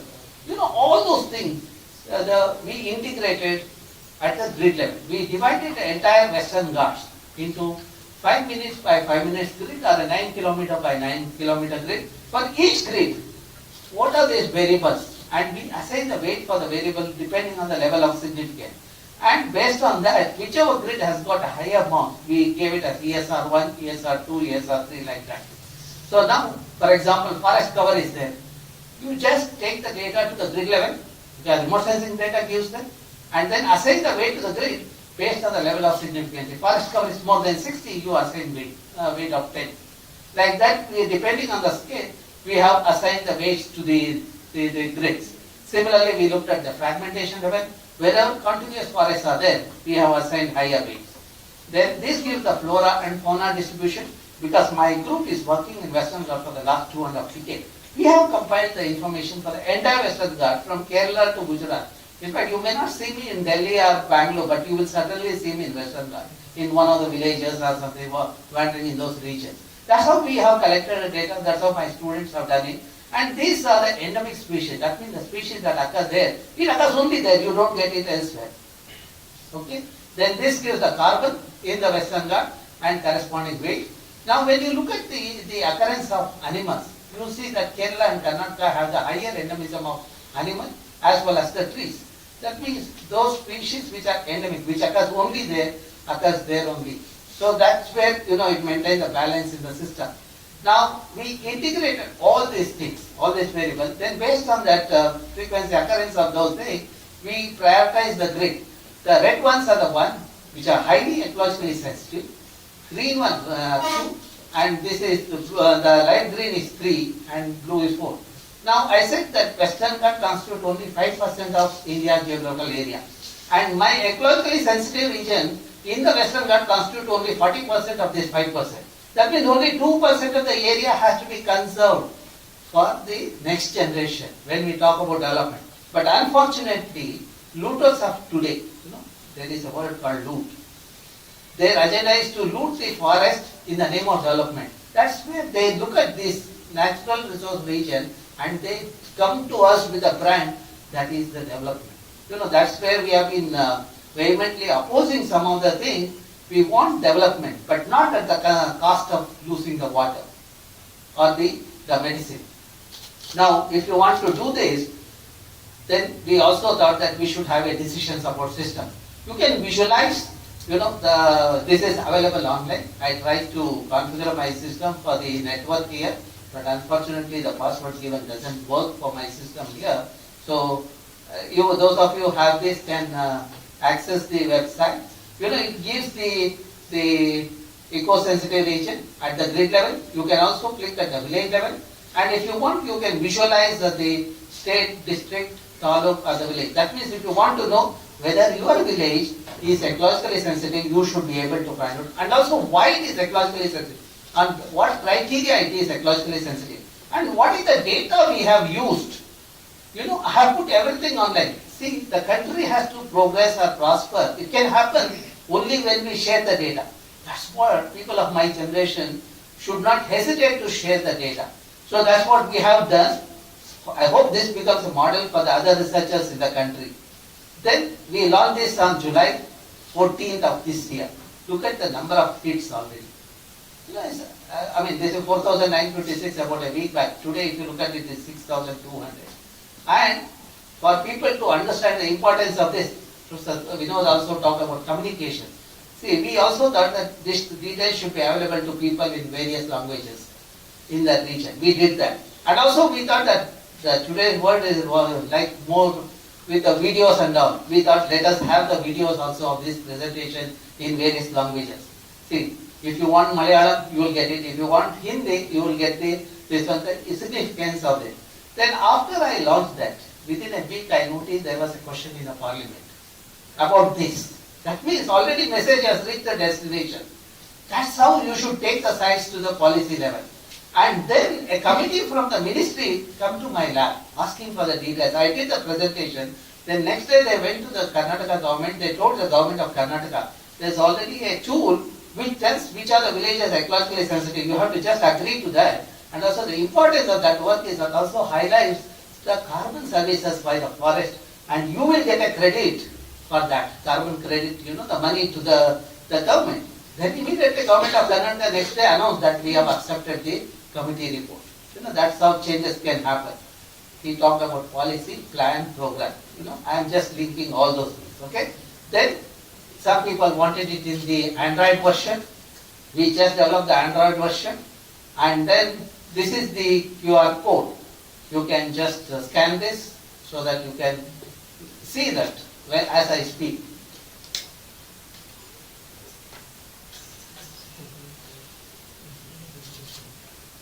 The app is called Sahyadri. Okay? You can visualize the village level also. And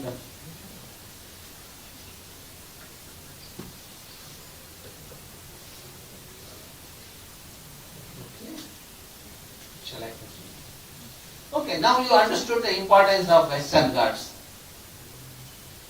Now my worry is when there is a degradation, what happens to the Western Ghats?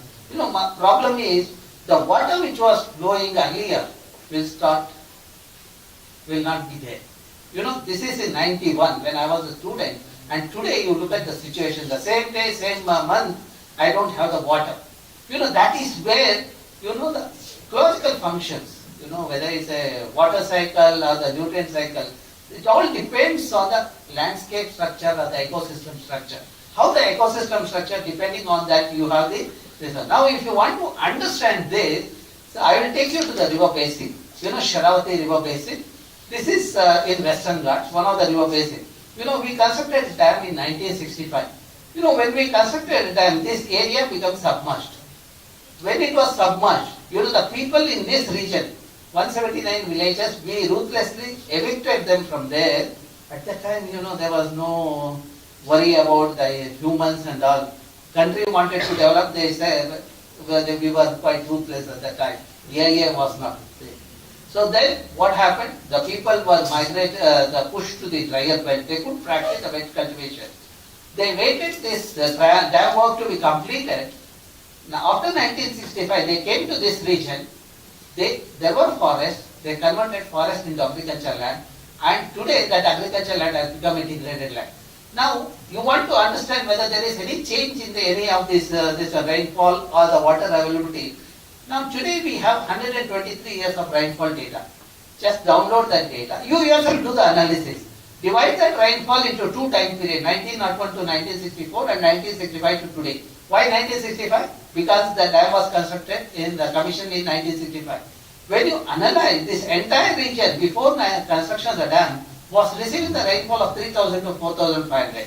But today, after constructing the dam, the one portion receives 3,000 to 4,500 millimeter, while the other portion started getting 1,700 to 1,900 millimeter. Now, if you see that the region receives is an undulating terrain, it is a water-perfect precipitation, there is no change in rainfall, and it is a rain-catching region. There is no rain-shadow region, but still rainfall has declined in one portion. Okay, this is because of the anthropogenic the action. Okay, now to summarize what I said so far, if you look at these are the subbasins on the eastern side, these are the subbasins on the western side. You see the forest cover. Forest cover is 30%, rainfall is 1,776. While on the western side, the forest cover is 65%, rainfall is 4,900. Or forest cover is 60%, rainfall is 4,400. That is what, when you look at the western side, you have a dense network of streams and a good forest cover of native species. While this region, there is no forest cover. You see the declined rainfall. Now to understand that, whatever the quantity of rain you get, how long that water is available to you, that decides your fate. To understand that, we carried out the hydrological investigation for 36 months. We put the sensors in the underlying layer to see when it rains, how much water get infiltrated. Professor Vinod talked about the infiltration also. So then, if the catchment is dominated by native species vegetation, how much water get infiltrated? If it is with a monoculture plantation, how much water get infiltrated? And if it is an urbanized area, how much water gets infiltrated, we saw. And our study shows wherever native species forests are there, the roots are also diverse. Because native species forests are diverse, the roots are diverse. Because roots are diverse, microorganisms are abundant and diverse. When microorganisms are abundant and diverse, because of the microbial activity, soil becomes porous or permeable. That's where you see low bulk density. When soil is porous or permeable, it allows the water to percolate. That's where our study shows wherever the forests are there of native species, there is an infiltration of 60 to 65% of water gets infiltrated. That is the water that is deposited in the underlying layer. That is the water available during the post-monsoon period. Based on this experiment, we graded the streams as A, B, C, D. A are the stream which carry the water for 12 months. B are the stream carry the water for 8 months. C are the one for the 6 months. And D are the one only during monsoon of 4 months. When you look at where A, B, C, D kind of streams occur, A type of streams occur. Our streams are A type when the catchment has a native species forest more than 60%. When the catchment is monoculture plantation of coffee, acacia, rubber, you will have either 6 or 8 months. When catchment has a forest cover less than 30%, you will have water only during the monsoon. When it rains only, you will have the water. Now to summarize what I said so far, you see that here the forests of native species are there. Infiltration of 60 to 65% happen. Wherever degraded landscape is there, the infiltration is only 28 to 30%. Now let's look at the demand of the water in the region. We looked at the water required for the agriculture, livestock rearing, fish, etc. You see that wherever forests are there, the demand for water is there, which is higher than the other region. See, when people look at the forest, they think that development cannot happen. But wherever forests are there, demand for more water is more, and people get more this one. That's what it shows. And there is a surplus water. There is no scarcity. Here, in the name of development, when people have degraded the catchment, they got the resources, but people lost the resources. Okay? Now, this is the region where 12 months water is available. Where green are the one 8 months, yellow is 6 months, and blue is 4 months. Just overlay the forest cover. You see, wherever forests are intact and native species, you have 12 months water in stream. Wherever forests are fragmented, depending on scale of fragment, you also see water availability for 8 to 6 months. Here, the water is only for 4 months because the forest cover is less than 30%. Now you might ask, how this get reflected in the human being, their livelihood? You see that in this region, the farmers get water only 4 months. They can grow only one crop a year. Okay, they earn 32,000 rupees per hectare per year. Whereas in this region, since the water is available throughout the year, they can grow multiple crop or cash crop. Their earning is 1,54,000 rupees per hectare per year. Another interesting thing we noticed is, in this region where native species forests are there, pollinators are abundant and diverse. When pollinators like bees, butterflies, etc. are abundant and diverse, the pollination becomes efficient. When pollination becomes efficient, yield of the crop is higher. See, that's why the paddy crop, if you take, yield is about 12 to 18 quintal per hectare. Whereas in this region, because there is no forest, the pollinators are not there, the yield is only 6 to 8 quintal per hectare. Prime Minister of our country talks about doubling the income of the farmer. I just tell him, my advice to him is, just maintain the ecosystem integrity. Nature does everything. So he did not pay 10,000 rupees to the farmers. They will get bumper crop. That's what should happen. Of course, this is the what we publish in the current science. Okay. So then you might ask the diversity of life. We are talking about life. Look at the animals.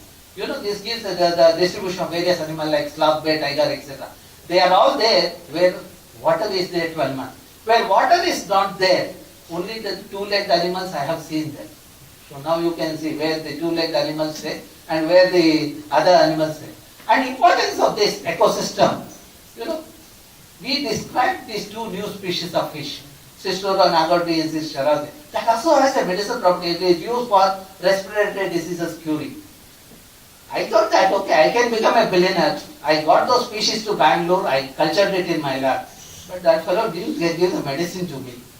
The message is, if you want medicine, you should culture it in its habitat. For it to grow in its habitat, it should have water 12 months. For it to have 12 months, the stream to have 12 months, surrounding catchment should have the vegetation cover of native species more than 60%. That gives a linkage between the terrestrial biodiversity and the aquatic biodiversity. If we maintain that, we get a food as well as the medicine. Now you might ask, what will happen to us if there is a climate change and because of the global warming, there won't be any water on the earth. If there is no water, what will happen to humans? Whatever our supremacy in brain, none of us will survive in whichever part of the globe. But let us look at the animals. For example, the frog, we call them as an amphibian. Why? Because they have two stages in the life cycle. First stage, juvenile stage, is on in the water, the tadpole stage. The next stage, adult stage, is on the land. Now, if there is no water on the land, how will the frog survive? Tadpole cannot survive. They cannot. But what we noticed, one of the species, Philatus leucorinus, after fertilization of the egg, it bypasses the tadpole stage. There was a water scarcity in that region. It bypasses the tadpole stage, and on the 14th day, we saw the younger ones emerging out. So that means animals have learned how to get adapted to the situation. In our case, if there is no water, what we will do? We will take the bucket and sit on the street, protest. But we cannot get into this kind of thing. See, there is a lot to learn from the nature. When you learn from nature, you become highly successful. Okay? Again, there is a similarity between what Professor Vinod talked about it and myself. See, look at the Mother Earth. It's like Shiva. There is a Ganga on the head. As long as Shiva's head is covered with hair, the water is there. As long as Mother Earth is covered with the green saree of native species, she will retain the water and she will make sure that we have the water for us. When we make that the native species saree into the synthetic saree of rubber or acacia, she will retain the water only for 6 to 8 months. If we degrade the landscape, only 4 months of water is available. Realizing this importance and significance of what our elders did, they started conserving this patch of forest as a sacred grove, or the sacred forest, or Devarkadu, or the rice in, they come rice in Goa and Maharashtra, etc. But unfortunately, the modernization, is replacing this natural system with these ideas. We are degrading the system. Well, if you look at the native people, how they maintain the balance, look at this lady. She must be around 60. Even at that age, she goes under the water. She collects for a few minutes, 4 or 5 minutes, she spends in the water and collects a bucket full of bivalves. When she collects that marine organism bivalve and sells it in the market, she earns 350 rupees. She is happy with that. She will go home and sleep. She will not collect the second bucket of bivalve. She knows that if she extracts today, tomorrow she won't get the resources. That's what she thinks of sustainability. But what we do, urbanize, we think of our children, great-grandchildren and all. When we become Prime Minister, we think of great-grand, unborn child also, we will make the money and keep it in the system. Okay? So, because I have interacted with one of the Prime Minister who is in Bangalore. Okay. Just start up giving name. Okay. Now, look at what is the sustainability we talk about. As long as we ensure clean air, water and environment to you all, the next generation, and if you ensure to your next generation, that is the sustainability. For that, you need to maintain ecosystem integrity. To maintain the ecosystem integrity, you need to take the responsibility. For responsible decision can happen only if you are environmentally literate. That's what he also talked about, environmental literacy. You can read and write, but if you are not environmentally literate, your decisions are not prudent. Okay? Now, for that, environmental literacy, learn from Mother Nature. If you look at a simple food chain, you can also learn principles of thermodynamics. As an engineering graduate, you would have learned principles of thermodynamics. As somebody eats, the energy is converting, and there is a transform from one level to the other. Okay? And energy can be created or not destroyed, but can be transformed from one to the other. That's what you learn. And there is a law of entropy also. There is a loss of energy. And whatever is left in the system, you see, is getting converted into elemental form by bacteria and fungi. That's why when you look at nature, there is nothing called waste. Where do you see waste? You will see waste where waste people are there. Who are these waste fellows? Too much affinity to the plastic. You know, when they send the children to their school, they want to exhibit their arrogance of the money power through by sending the children with the bottled water, plastic water. They do not know by giving the bottled water, they are giving the dioxin to the children so that the children will have cancer. And these fellows also, when they go, they will carry the bottled water. You know, they keep it in the car in the hot climate. You know, then naturally when the car runs, it becomes warmer. All those chemicals get released to the water. I did the analysis. None of my statement is this one guess. You can come to my lab and see my publication. I have given all the values also. Okay, now let's look at Bangalore, because some of you might think Bangalore is a heaven. Okay, look at my heaven, how it is. Okay, it was heaven in 1973, 68% green cover, and 7% is red. Red is building, blue is water body, yellow is open space. Today, 2023, look at 86% is concretized. Okay, now I will just animate 1973. See, 92, industries came up in Bangalore, changes happened. This kind of spatial analysis you can do with the remote sensing data. Then 99, we got some IT-BT fellows, Murthy's and Wipros came and they started occupying the outskirts of Bangalore. I love Bangalore of that region. Then 2000, I see the intensification happening. 2006, further intensification. Then 2021, you see that how much. So that's where I have been telling the government, enough is enough. Let us decongest Bangalore. If this trend continues, you know, in another 2 or 3 years, 98% of Bangalore will get concretized. You know, then what is the trees you will see? Only in Lalbagh, Kaban Park, IISc, GKVK campus like that. Even in IISc, some buildings have started coming up with a new director taking over. Everywhere people are changing. Okay? Now this, not only we are changing, we want our neighbors also change. See now, when Bangalore is getting urbanized, see the neighboring district, how it is getting concretized. That's where, you know, when you take the planning, when you do the planning, you have to be extra careful if you are a decision maker. Okay? Now let's look at how many trees are there in Bangalore. You know, Professor Vinod talked about Matsya Purana. You will see a quote in my slide also. You know, using remote sensing data, we quantified the trees. We found that for every 7% there is one tree, because there is a 14,78,000 trees in Bangalore for a 95 lakh population. You might ask how many trees we require. You know, when I go and give a talk to the various audience, you know, especially the politicians and MLAs and all, they say that trees are not required. You know, I just ask them, how many of you are breathing? You know, then if they don't respond, that means they are not breathing. That means I am talking to the dead bodies.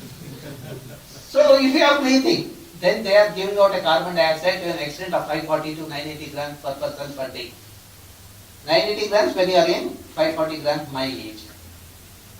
Okay? And one hectare tree takes away the carbon of 6 to 8. By that ratio, for every person, there should have been 7 to 8 trees. But what we have in Bangalore, 7%, 1 tree. Okay? And look at the Matsya Purana, what it talks about.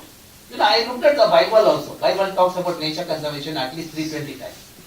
The Quran talks of the water contamination and warns us of imminent war if we pollute the water. That's why when you go to Ganga, you have to wash your feet and finger with a clean water. That is the message that I give. If you practice at home, you will practice the thing in the community house. Now, if you look at the Matsya Purana, it gives a linkage between the water, children and the trees. Okay? Now, if you have a well at home, you are wealthy. 10 wells are equal to the 1 lake, 10 lakes are equal to 1 sarovar, 10 sarovar is equal to 1 child, and 10 children are equal to 1 tree. The benefit of having 10 children, you can get the same benefit by planting and nurturing 1 sapling. Had I known to my friend Lallu Yadav, he wouldn't have produced 11. I'm sure you all know that. Okay? So, see, that is where we need to look at the literature. We need to take a positive message from our earlier literatures. Okay? So now let's look at. Now this is to make you awake so that in case you are getting into the. Okay? Now let's look at how many water bodies we have lost in Bangalore over a period of time. 79%. Okay? Now, the implication of losing the ecosystem in Bangalore, the vegetation and the water body, I can see the temperature. The temperature was 21 degree in 90s, became 24 degree in 2000, or 2010 it is 28 degrees. Today it's 34 to 37 degrees Celsius. And we also map from the center of the city in the 8 direction the temperature profile. You see wherever water bodies are there, vegetation is there, temperature is at least 2 degrees lower. Okay? Even my campus, we have a vegetation cover of 54%. If you are doing good science, it's because of the good environment we have in the campus. Okay? So then, the implication of unplanned urbanization, flooding happens in the region quite often. That's where life gets a prominence in the thing. You know, if there is a life, then only you can do the things. Okay? So now, what are the intervention we have done? So Vinod talked about his home. You can see the similar thing happening in IISc also. Okay. For example, we have looked at the wastewater treatment, then rainwater harvesting through the lakes, and mini forestry in the thing. And the very important thing and the most powerful weapon is the sensitizing the youth. When we convey the message to the youth, they become the sensible. When they have the environmental knowledge, they become sensible. When they become sensible, they become responsible. When they become responsible, they become asset to the nation. That's what we are looking for such youth. Not the one who gets into the parliament and wears the cures in the parliament. You know, we need to change that. Okay, now, see, this is the water body we have created in the campus. You know, this water body is used by my student for algal experiment. Not only students are happy, even I see the autumn in the campus. You know, at one end I say Bangalore is dying. Other end, I see a life in the campus. That is the otter is there. You know, otter is a voracious eater of fish. I don't feed fish to the thing. I created a water body, no fish I feed. But when we did the biodiversity study, we see the algae, zooplankton, fish and bird in the thing. That means nature knows how to create the system if you facilitate. Okay? Then whenever I meet people, I meet all sections of the society. You know, sometimes saint like this. When there is a problem of water, they approach us. So this saint is from Mudbidre. You know, the region didn't have water for 2 years. Naturally, as a saint, the people will start asking him for the water. He just met me in the 2016. He said, I have 12 acres of land. Can you do something? I told my student, wonderful thing. We just did the assessment to find out what is the catchment yield, where is the lowest point. We gave a proposal to him to build a water body. I gave a proposal in May first week. I told him that June 5th it is going to rain. Believe it or not, in 15 days he creates the water body. When it rains, he shares the photograph with me. You know, that is where the success is because of the youth. Where there is a youth, including saint, he is also young, less than 40. There is a hope in the system. You know, when I see the success is because of the Alva's engineering college students and the faculty. I looked at the CEO of Alva. You know, he is also pointed. Then I gave him a medicine to create another water body in his campus, which stores 25 lakh liters of water. And also he did the catchment, this one planting with a native species. The next year, I worked there also as a guest faculty. You know, when I went there, within a year, I see a greenery with abundant water and smile on a face. And something all of you will never forget in your life is this story. You know, this gentleman, when he met me, he was alone, bachelor. But after creating the water body within 6 months, he gets a partner. Okay? So still I have not completed. Okay? Wonderful partner who take care of the joint family. You know, in Bangalore, if you come, no, joint family doesn't survive there. You know, but this girl is such a nice girl. Even when I go to that organization, she doesn't want me to stay in the guest house. She wants me to stay in their home. See, that kind of benefit we get only when we have people with culture. The culture comes when you do something for the society. That's something from the society. When he did, he gets a happiness. Today he is a proud father of 2 children. That is where the happiness comes, okay? So these are the positive things, you should take it, and I'm sure you will take it forward, okay? Then, even Ghats problem you can solve. You know, there is a temple called Gokarna, Shiva temple is there, similar to Kashi. You know, temple pond was stinking. Then local youth wrote to me saying that some solution has to be given. Myself, my student, we went there, we analyzed the water quality, all those parameters what Dr. Vinod was mentioning, I analyzed. Then I found that source is because of the organic matter getting into the thing. People perform rituals, as he rightly said, after the ritual, everything is left in the water because they want their elders to be in the water all the time. Okay, so we are very happy when we keep someone else away, we'll be very happy. So then I noticed that practice I cannot stop. But what I did is, I had a meeting with a priest. I requested a priest, when you allow that, I'm not asking you to stop, when you allow that, please chant. When you chant, collect 25 rupees per family. Every day 150 to 200 family does the ritual. And per month I have a revenue of 20 to 25,000 rupees, which I give it to the NGO. The NGO has hired 3 youth.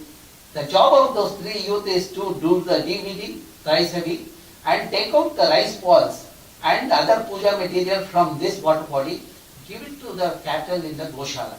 See, even Goshala, Go-Rakshaks also will be happy. Okay? And in the process, this place is known for Shiva temple, and of course you will see the Ganesha also there. Last 5 years, the water body which was like this, it looks like this. And also in the meanwhile, I introduced the fish which eats rice. Suppose if there are, after removing the rice balls, if there are still rice, we should remove that. That's ecological engineering we did. Now, last 5 years, you look at the water body here. Lord Shiva must be happy. You agree with that? Because of the, see, earlier he was taking a bath of contaminated water. Now he is getting abhisheka of clean water. That means he must be very happy. Naturally he is happy. How do you know? Do you speak to Lord Shiva? Look at my profile. Last 5 years my profile. That clearly shows that Shiva is happy. That means even the God's problem also we are solving. And when people leave us, when they go to the other place, not abroad, when they leave the earth, how do we remember? We get the children, we get the plants, planted in the thing. For example, one of my colleagues, who was a well-known ornithologist, passed away at 42. Overuse of mobile, I used to tell him, his head will get burst if he continue to use. But he was not listening to me. He died of brain hemorrhage. I take another picture. Okay? But when he died, on the 14th day, I got in the campus 500 saplings of ficus planted, native species, and that's how, we remember him. And when children come every year, their birthday, they come and do the watering, and they go. This is how the message is given to the children. Okay? Now come to the campus, you will see this climber. This climber was fascinating, the architecture. I felt I should have it in Bangalore, that too in my campus. What I did is, I got that pot with 14 seeds. Out of 14 seeds, 7 seeds I planted in 7 locations in the campus. Out of 7 locations, only 1 survived. Where it survived? It is next to the building where I worked for 2 decades. That means even the plants know who will take care. Otherwise, why other 6 places didn't survive? See, the size is one part. Other thing is, people who work with me, they all know this, okay? And you see that today, that has grown bigger than this host plant. Okay? In front of this building, we created a mini forest in a 2 hectares area. 500 saplings were planted. 49 native species were planted in a region infested with Parthenium. In 90s when I was a student, groundwater at that time was 150 feet. Today I have water at 10 feet, which means it again establishes the link between the vegetation cover of native species with the water availability. At one end I said theoretically the water and vegetation has a linkage. Now I am substantiating that with my experiment. Last 3 decades experiment itself should tell the people there is a linkage. And who all are happy? I have slender loris and varieties of snakes in the region. We have varieties, about 100 plus the species. All of them are very happy in the campus. We also we make them also to be comfortable when they live on the campus. Okay? And we communicate to the next generation. You know, myself, my students go to the schools and colleges, we spend, rather than going to abroad, I would rather go to a remote village and spend a day with the rural kids and enjoy. You know, like I enjoyed today with all of you. The same thing I do with and how do we communicate to the other section of the society? You know, people working in the industry, university, etc. I've been offering a course. You know, this is in addition to my regular teaching. The last 21 years, I have offered a course on environmental management. This is during August to December. If you look at my webpage, IISc webpage, you will see that course. It is an internet-based course which has a hybrid mode, both classroom and the internet mode. Even before COVID, I had introduced the internet-based teaching at IISc. You know, in 2000, I even prepared the course material in self-learning format. You know, that textbooks have become popular also in India. And we organize a symposium popularly known as Lake Symposium. You know, once in 2 years, from 98 we have been doing it. This is an international event. You know, the uniqueness of this event, unlike other events, it's also a forum for school and college students. They constitute about 25 to 30% of the total audience of 1,000 to 200 people. You know, you see the decision maker, the politician, and all sections of the society, all stakeholders, researchers, etc. Along with that, you will see these tiny kids also in the audience. And you know, the children do this kind of simple experiment. Carbon sequestration increase, ecosystem, or the catchment mapping, water quality assessment. Here children have been trained by my students. The children go and collect the samples, they come to the lab, analyze. Similarly, the children in the rural areas, they do the biodiversity mapping in the neighborhood. You know, Biodiversity Act came in the country in 2002. As per the Act, there should have been the People's Biodiversity Register in every panchayat. Government didn't succeed. But when we deployed our youth power in 1 year, I got 170 villages. When I verified with the experts' evaluation, I found that 99% of those registers which were developed by the children were accurate. That means there is a hope with the children. When they go to the field, they consult the experts, they consult local experts and collect the data. That data is more accurate than our babus collecting the data and keeping it in their almirah, not available to anyone. Okay? Now the other part, what we practice also. You come to my office, you will get a feel of this. You know, I use only LED. In my room, our people were generous, you know, all these our PWD fellows are there, the building. They have put so many tube lights, 360 watts. Since I am not a tube light, I just replace that with one LED of 20 watts. You know, you can see the energy conservation there. Then whatever the energy required for me, above my rooftop, I have the solar panel. What I generate, I use part of it. And we have the water, okay? See, I store 10 lakh liters of water in that water body. How much water I consume at home? I stay on the campus, 500 liters a day into 365, about 1.5 lakh. 10 times I am giving it back to the nature in a better way. If every Indian, every citizen does it on the earth, there won't be any resource crunch. That is the sustainability. That is what you should practice. Okay? And when we travel, I travel by this mode. I have no problem. You know, I go by metro or the public thing. In fact, sometimes local people ask me, sir, how can you travel in this? I tell, instead of traveling in a 6 lakh worth vehicle, I am traveling in 2 crore vehicle. Is it not better? So, that is what we have to do. This false ego and all, we have to throw it, okay? So, then you see my students using the cycle or the solar powered van within the campus, okay? And when we organize symposium, I don't allow anybody to use the plastic. See, this kind of materials are given to them, and even steel plates. 1,000 people, steel plates are given, cups are given. And there is no excuse of water or this one. Everything we manage it, okay? So then, the end of the thing, children in the symposium, they go and plant and go home. They remember this, okay? And this is where the knowledge sharing happens. And this is the, so if you need more details, these are my website where you get the details. Okay, you can write to me also at this email. And of course, ResearchGate and Google Scholar, you would have seen the profile. Okay. Well, my webpage looks like this. On the YouTube also you will see my talks, TED talks and various other talks. In fact, my group is the top 2% in the globe as far as the research contributions are concerned, like many of my colleagues on the campus. Okay? And you see the work when it is done with a sustained effort, it also brings some satisfaction. We have been working on Aganashni. Aganashni river is there, estuary is there, but it was not getting Ramsar tag. Then I realized that we prepared a document as a part of the LiFE EIACP program. We submitted to the government of India. In turn it went to the Ramsar Secretariat. I think in February it will be announced. That is where the science get into the policy and into the action. Once they get the tag, whatever we are thinking of conservation, that will happen. Don't blame the government. Be a part of the government. Take part in the thing, help the government with this kind of knowledge. Then you will also see some progress happening in the country.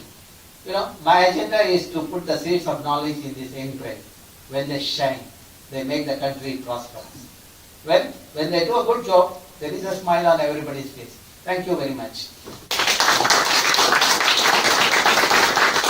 Thank you very much, sir, for enlightening us with your very nice nature-based solution evidences before us. And really it is we should say it is a culmination of two very important talk today. That one has a course of action on rivers and one has a very important ecosystem services. So I would like to continue with a small 5 minutes presentation with due permission, and then since you have to travel long there, before that I will show you field-based pictures, no data, only pictures, how pictures speak before us. So it will be very, I will continue to your delivery, so it is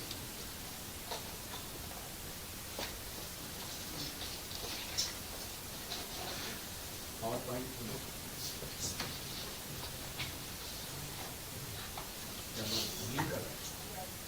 आगे video media. So nobody was knowing my Baki river. It was unknown to world. So we took this challenge and requested our director to give us fund to carry out this work. And it happens just after the signing of MOU with you, sir. Mission cGanga, you have started that. And you have included us in this, yes. So how river Ganga is affected if we are not able to save our small watersheds, small rivers, small streams.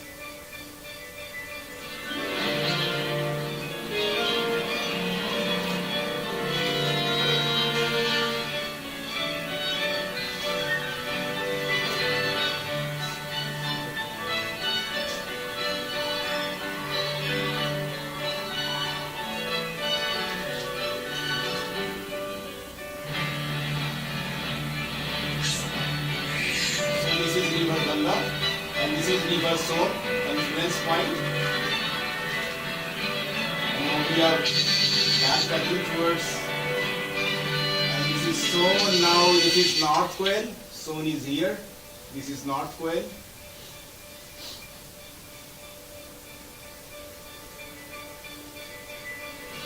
Now this is Baki, confluencing with North Quail. So almost 198 kilometers from main trunk river Ganga. So this is Baki, and this is the origin point of Baki. This is two hilly terrains here that feed, and they are from here Baki river is originating, and this is moving almost 54 kilometers, going to be influenced with North Quail. So in your first Ganga River Basin Management Plan, you have given 4 important pillars of River Ganga: Aviralta, Nirmalta, ecological entities, and geological entities. So we have to save all those hilly terrains from where we have origin of small watersheds. So that should come into your policy, sir. We request you to keep this in your agenda, that how to save those hilly terrain in our country so that small rivers who are feeding river Ganga, fresh water into river Ganga, sediments into Ganga, can be restored and conserved for future generations. Let's open it. So we have used all those data to declare that what was the situation in 1977, what is the situation in 2021. So almost this river is dead. Every stream is just on the verge of extinction. Just they are surviving on the mercy of people. If we are not taking into account in our policy in action, so it is very difficult to save these rivers. And finally, we have only a trunk of river Ganga. So this is downstream portion. We are measuring the width of river here at the point of confluence with North Well. And this is the fresh sediments formation. This is the second order river now. This is no more river now, sir. This is the small, this is river now, but it's part of agriculture field.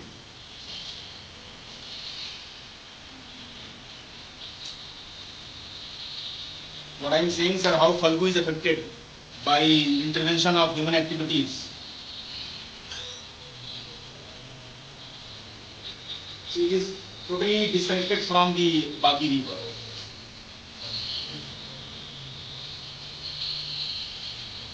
This is our agricultural field now.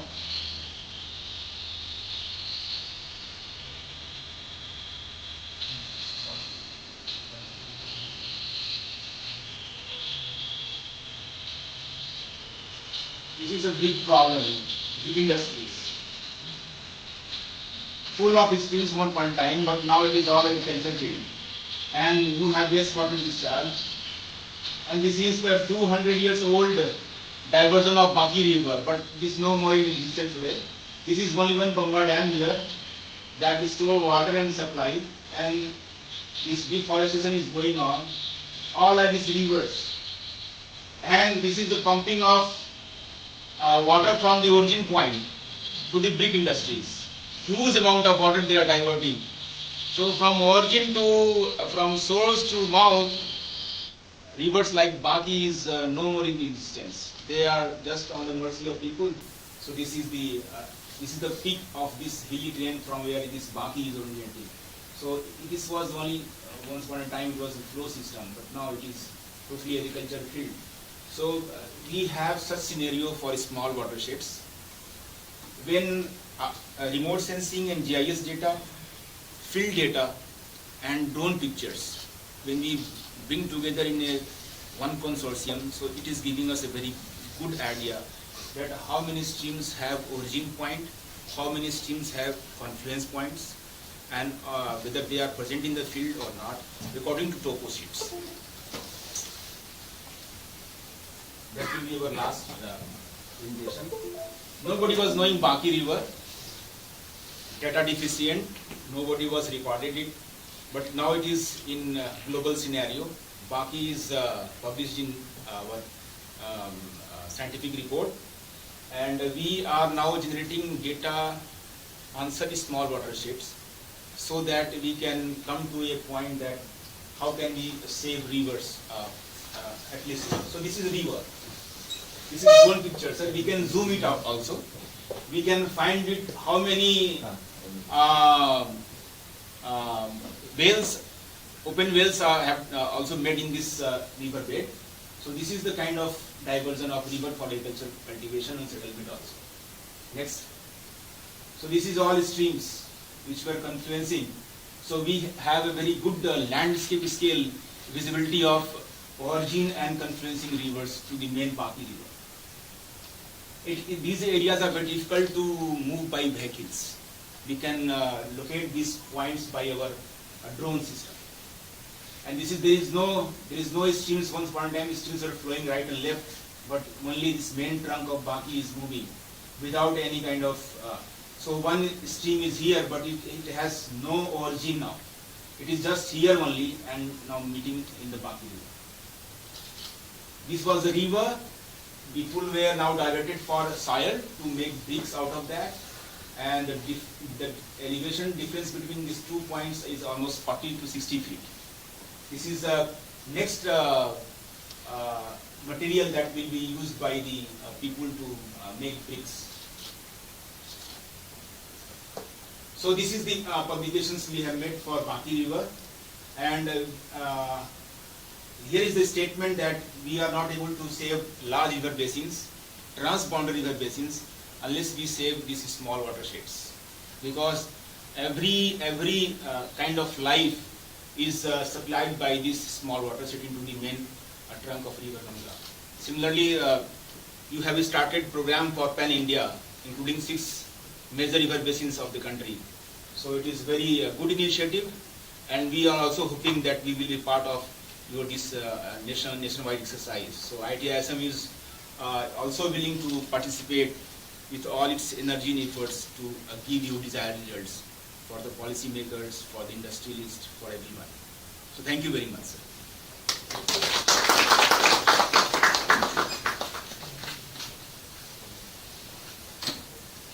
With this our submission, I am very thankful to, and this Department of ESC is very thankful to our 2 distinguished guests, Professor Vinod Tare sir and Professor Ramachandra sir, for visiting our institute and conducted the biodiversity exams of our students, and also enlightened with so vast knowledge, so that we have also learned so many things, how to do science and how to connect with people with our results.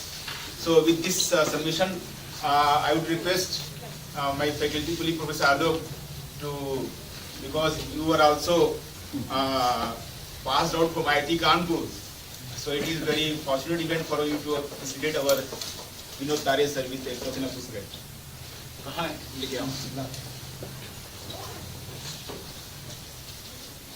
Yes, please. Yes, sir, please.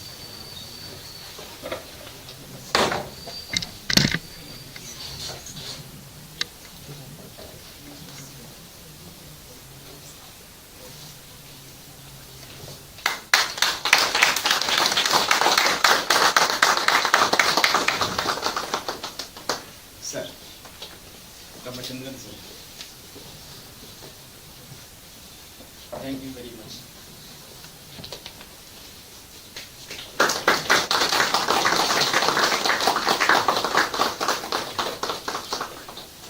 Doctor साहब please आइए आप. हाँ आपको बुला रहे हैं. अरे नहीं Professor Alok, please.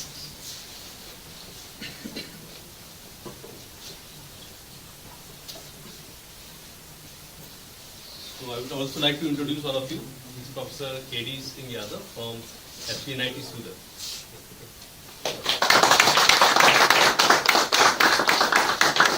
And we both were colleagues during the PhD program. We have done PhD side by So side. you can understand the listening when you are a research scholar together. Sir, please sir. So I would like to say once up sir के साथ मेरी जिंदगी की पहली मुलाकात है, ऐसे in Hindi sir comfortable. So we are SUNIT Surat में मैं थोड़ा SMC सूरत के साथ जुड़ा हुआ हूँ. वहाँ कुछ वेटलैंड और उसके ऊपर काम कर रहे थे, तो मुझे एक ही सेंटेंस बोला गया था, IISc बेंगलोर में एक सन की प्रोफेसर है जो वेटलैंड पे काम करता है, अगर बुला लो आ जाएगा तो तुम्हारा कल्याण हो जाएगा.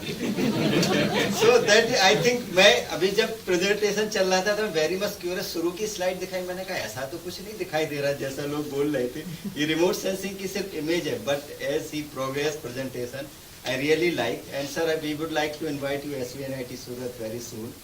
Thank you very much.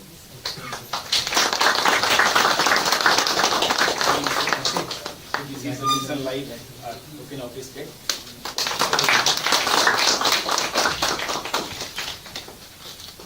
Thank you very much.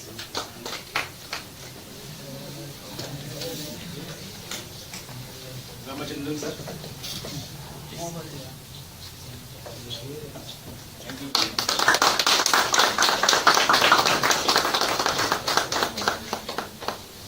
Dr. Sahab, आइए please.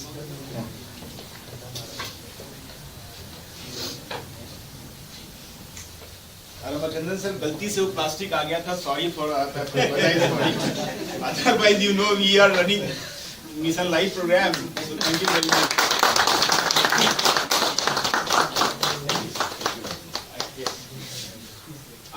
आप आए ना प्लीज, स्कॉलर. हाँ आप आइए ना. दो.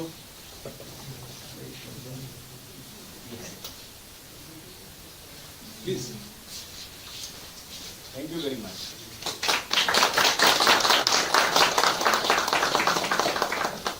Please I here. Yes, yes. They are champions, na. They are behind the scene. Thank you.